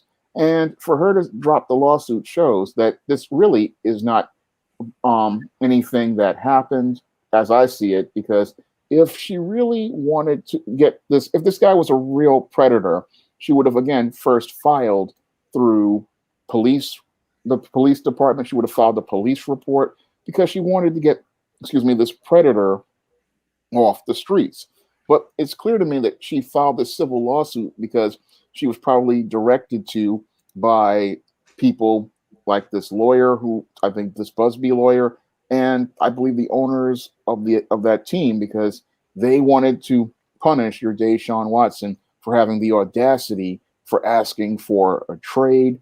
And this is all about trying to emasculate your Deshaun Watson and then try to demonize him as a black brute and show that he doesn't have a right to go out here and demand anything of these NFL owners. So what they wanted to do with Deshaun Watson was try to emasculate him by saying, oh, you're not going to be man enough to go out here and make demands of us. We can go out here and destroy your life at any time. But Deshaun Watson is pushing back. And as he pushes back, we start to see cracks in this whole narrative. And this is the first of many hairline fractures in this whole narrative that are cracking, because this woman was not expecting a fight. And I believe the people who were orchestrating this were not expecting him to fight back this way. They expected him to crumble, like they thought they could blacklist him, and they expected him to crumble, and they thought they were going to do him in like Colin Kaepernick. But everything is backfiring, and what's happening now is these women's cases are completely falling apart. And as they're falling apart, we're seeing the whole narrative on Deshaun Watson practically crumble right before us and show us that the NFL is nothing more than a slave plantation. Rev? Well, I don't know enough about the cases itself. 22 seems to be pretty impressive when it comes to an organized effort of 22 women and lawyers against Deshaun. Now I say top 6, top 5 as a quarterback. He's a franchise player. I don't want to say either way. You asked me about Me Too. Me Too is weaponized against the persons of that the liberals want to take out when they should be, like Como should have been gone. If Me Too would really push up on Como, he would have to go. Okay. And so that's how they're going to do that. I don't know. I don't think he survives it personally, though. I understand much of his staff is leaving. Many of the women have left because of the allegations. But Deshaun Jackson, I'll say this, and Sean very well may be right, because that's what goes on. He called it a plantation. It's becoming more evident each and every day. That's why you need Jim Brown to come back. But what is going on right now, you have to understand also, it's just like J-Lo and Alex Rodriguez. They're breaking up, and it's due to be the fact that he's been with someone else. So J-Lo is going to cut him loose. There's something about Timberwolves too. It's something about players have to understand when they get to those levels, okay, that they're going to be offered, approached by females, by men, okay, for the sake of the fact of their position, and they feel privileged. They feel these are the perks for the position that I have found myself in a lot of times. I was I worked with a chaplain of the Houston Rockets, and for a short period of time, and he, basically these players are offered the world, and so that's very tempting. I look at David. After all David went through in the scriptures of a walk with God, he got to the point where he felt he could take another man's wife with impunity. Okay. And at a time he should have been at war. So there's something about rising to this prominence. You have to be disciplined. Now, personally, with me, 22 is just too much. All right. That's why there's some type of impropriety, but it's guilty. They watch them, these NFL players, with their franchise players, they probably got spies on. They got a dossier on them. So when it comes to negotiations, I wouldn't doubt anything, because it's about the money. It's about the money. Right. And so it's a business, and they're unscrupulous. And so, but I say to young and upcoming athletes, the God that gave you the gift, you better walk with, because you're going to need his the righteousness and the integrity and the truth of God to keep you where he takes you. That's one thing. I'm so proud of Derrick Jeter, the way he carried himself in New York. His father, an African-American male. I mean, there's just so much that could have came. I mean, you never heard one thing, not one, because he carried himself such a professional. And these kids out here today need to look at Derrick Jeter's life and the way he conducted himself. He had enough swagger to let you know, yeah, I'm bad, but I'm not outside myself. I recognize that indeed that it's a gift. It's for a season of life that I should respect you. And he expected that respect in return.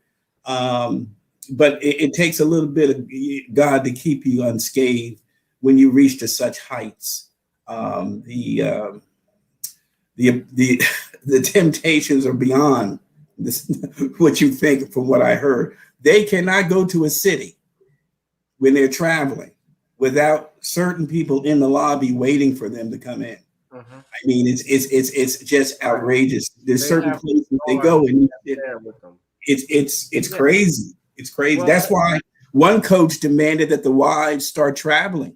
I forgot who that coach was.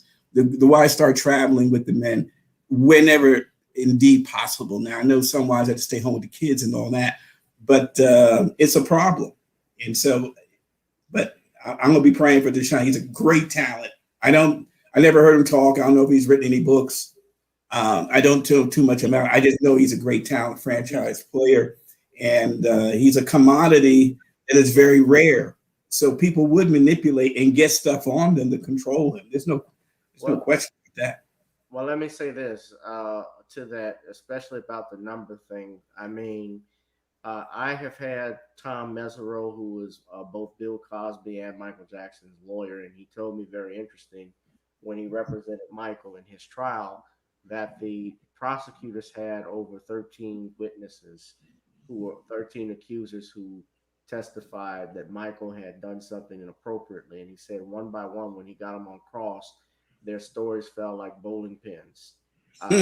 So numbers necessarily don't mean anything. You can have, and there have been examples in the past before of large numbers of people, and money. Look, $100 million can buy 100 million lives, Rev.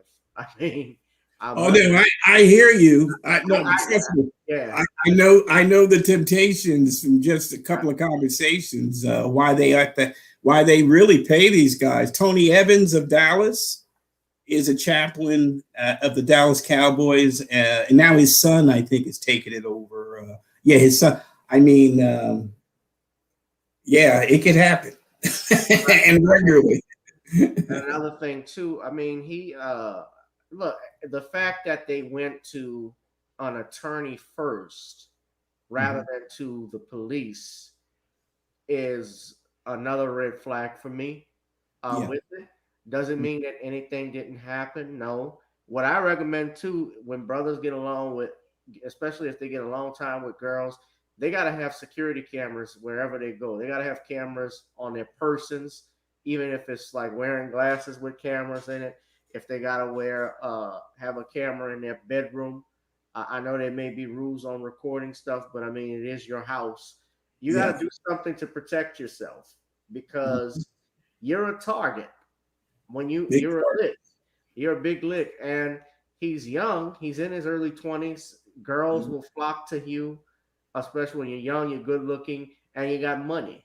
You can take care of them. So, I mean, and he's had 18 masseuses who also have supported him. They wrote letters stating that this is not the man I know. They actually were upset with the other massage therapist who came out because they said, well, they should have filed a complaint with the board first. They can actually disrupt if they wanted to, leave the end the sessions if it got too much or inappropriate.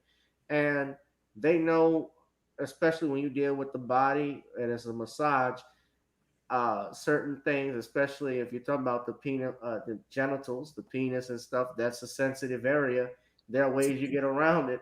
And I find it hard. One of the accusers, and excuse me for talking to you like this as a reverend, but I mean, one accuser says that he jerked off in her face. And I'm wondering how long did she stay there for him to do that? I mean, I can't imagine that. So I'm just I just think of these accusers. It's almost like with Bill Cosby, because one lady said with Bill Cosby, and that was another, he got screwed out of that trial. I could tell you about that another time. But one lady said that all of this stuff with Bill Cosby was going on for 4 years.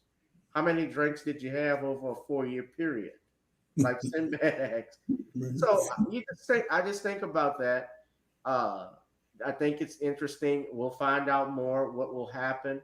I've heard about Attorney Busby and I've heard about Harding. These are two heavy hitters out in Houston. So we'll find out how it goes. But it's interesting. I think it'll make interesting conversation, and we'll see what happens. But I know it's getting late where you gentlemen are. Shout out to all the people in the chat. We've been going live for over 2 hours. And people have liked us. Rosalind says the Alphabet Mafia is despicable. You are right on the money. Tyree says definitely true. Vulcan 2050 full says they're trying to build Cosby Watson. Yeah. They use the dead bodies of black men and boys like vultures to launder money to try to destroy black male patriarchy and fund the lifestyle. I pray for their karma to be swift and severe. It's talking about Black Lives Matter. Yeah. Well, Sean, I'm taking your line there for my sermon the next time I come. So I appreciate that. Yeah, I said that line in the summer of 2020, and a lot of people are now using it as a talking point. So it's been carried all over about Black Lives Matter using black men's caskets as a staircase to white. It's taking root and it's blossoming. Yeah. But that is Sean, you should have trademarked that. You can be a millionaire by now. Yeah, So, but I have the live stream. I can show everybody that I made that statement, and now everybody's following it. Isn't that something? I'm not surprised. I'm not surprised. Ladies and gentlemen, check out Shawn Haynes' latest book, John Haynes Taking Care of Business, on Amazon. Reverend Clenard Childress can be found at blackgenocide.org. You check out blackgenocide.org. Gentlemen, I thank you all for tuning in. Is there anything special you wanted to add before I end the broadcast? Or That's it. That's it. Appreciate being on. Thank you for staying. Thank you to Dad, Daddy, for coming on. I know he's not watching this, but now he's probably getting ready to watch. He's probably watching the news, I think, at this point. But thank you for having me on. I really appreciate it. Let's get the likes numbers up, please, y'all. Only way we're gonna get this channel monetized is if you share it and more people subscribe. YouTube, of course, tries to put a shadow ban on different YouTubers, mess with their algorithms. Censorship is real in 2021, and we got to be mindful of that. The United States right now easily is going to be a fascist country, and we got to be mindful and stay prayed up. Great broadcast. Yes, thank you, Vulcan. I appreciate it. Please donate to the Cash App. I can't stress that enough. Cash App is GavinRichardEsq. It's allowed me to build my brand. I'm doing some different things. Jarabi Allen's just tuning in saying, "What's up, everyone? What's up, man? We're about to get out, but you can watch the rebroadcast, Jarabi. But this was a great show. Thank you all. Thank y'all. Y'all welcome to come back. Shawn always comes back. It's a pleasure. And Rev, it was a pleasure to have you back on. I'm sure there'll be something crazy that'll start next week where we can talk about what's going on in the world. And we'll be here as long as the internet is up and you all are watching. And this has been the top news. This is the top and hottest live stream on YouTube, channel GBoo2786. It's Random Topic Thursdays. And join me Sunday. We're going to bring up brother Albert Lanier Jr. He's coming back. We're going to talk about more celebrity deaths. This time, we're going to talk about the death of Sonny Liston. Charles Sonny Liston was, of course, the boxing champion for about 2-3 years before he met a 22-year-old out in Miami, Florida named Cassius Clay that whipped him for 7 rounds.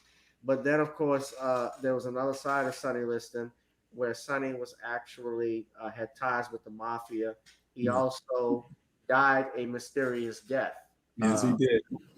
People have had questions about it. In fact, if you check out the movie Sucker Punch, that's I think it's called Punch Drunk by Robert Townsend. Robert Townsend, of course, is the director of Hollywood Shuffle. He actually did a movie, Phantom Punch. I'm sorry, I said Sucker Punch. Phantom Punch.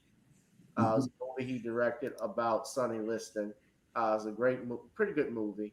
It's an interesting story, especially how he died. But we're going to be talking about that on this coming Sunday. So, ladies and gentlemen, I thank you for tuning in to another edition of Gavin Richard Presents.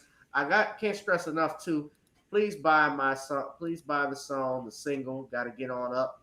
That's another way to support me on iTunes, Spotify, and Apple. Got to Get On Up. I saw it looked like Rev was shaking his head a little bit when the song was playing. So I'm all right. Shawn, not so much because Shawn doesn't really show emotions. I didn't ask y'all. What did y'all think of it? Oh, I liked it. Very nice song.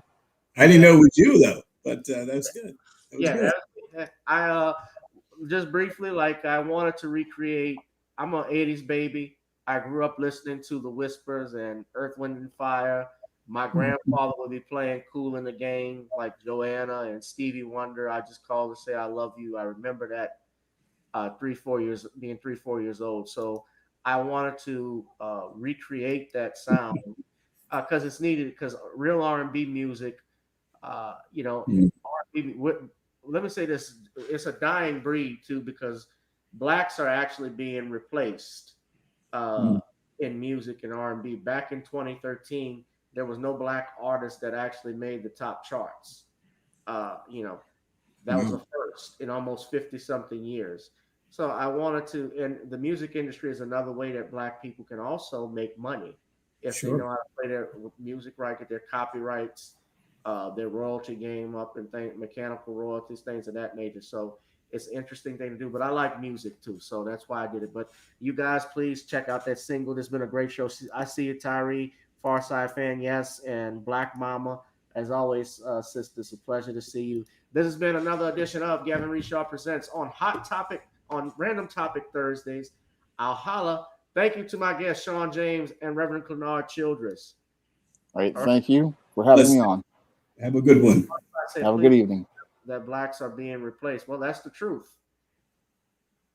In the industry. I mean, that's happening. I've just been reading it. Of course, we're still here, but all right. But I'll see y'all in the next one. All right. Peace.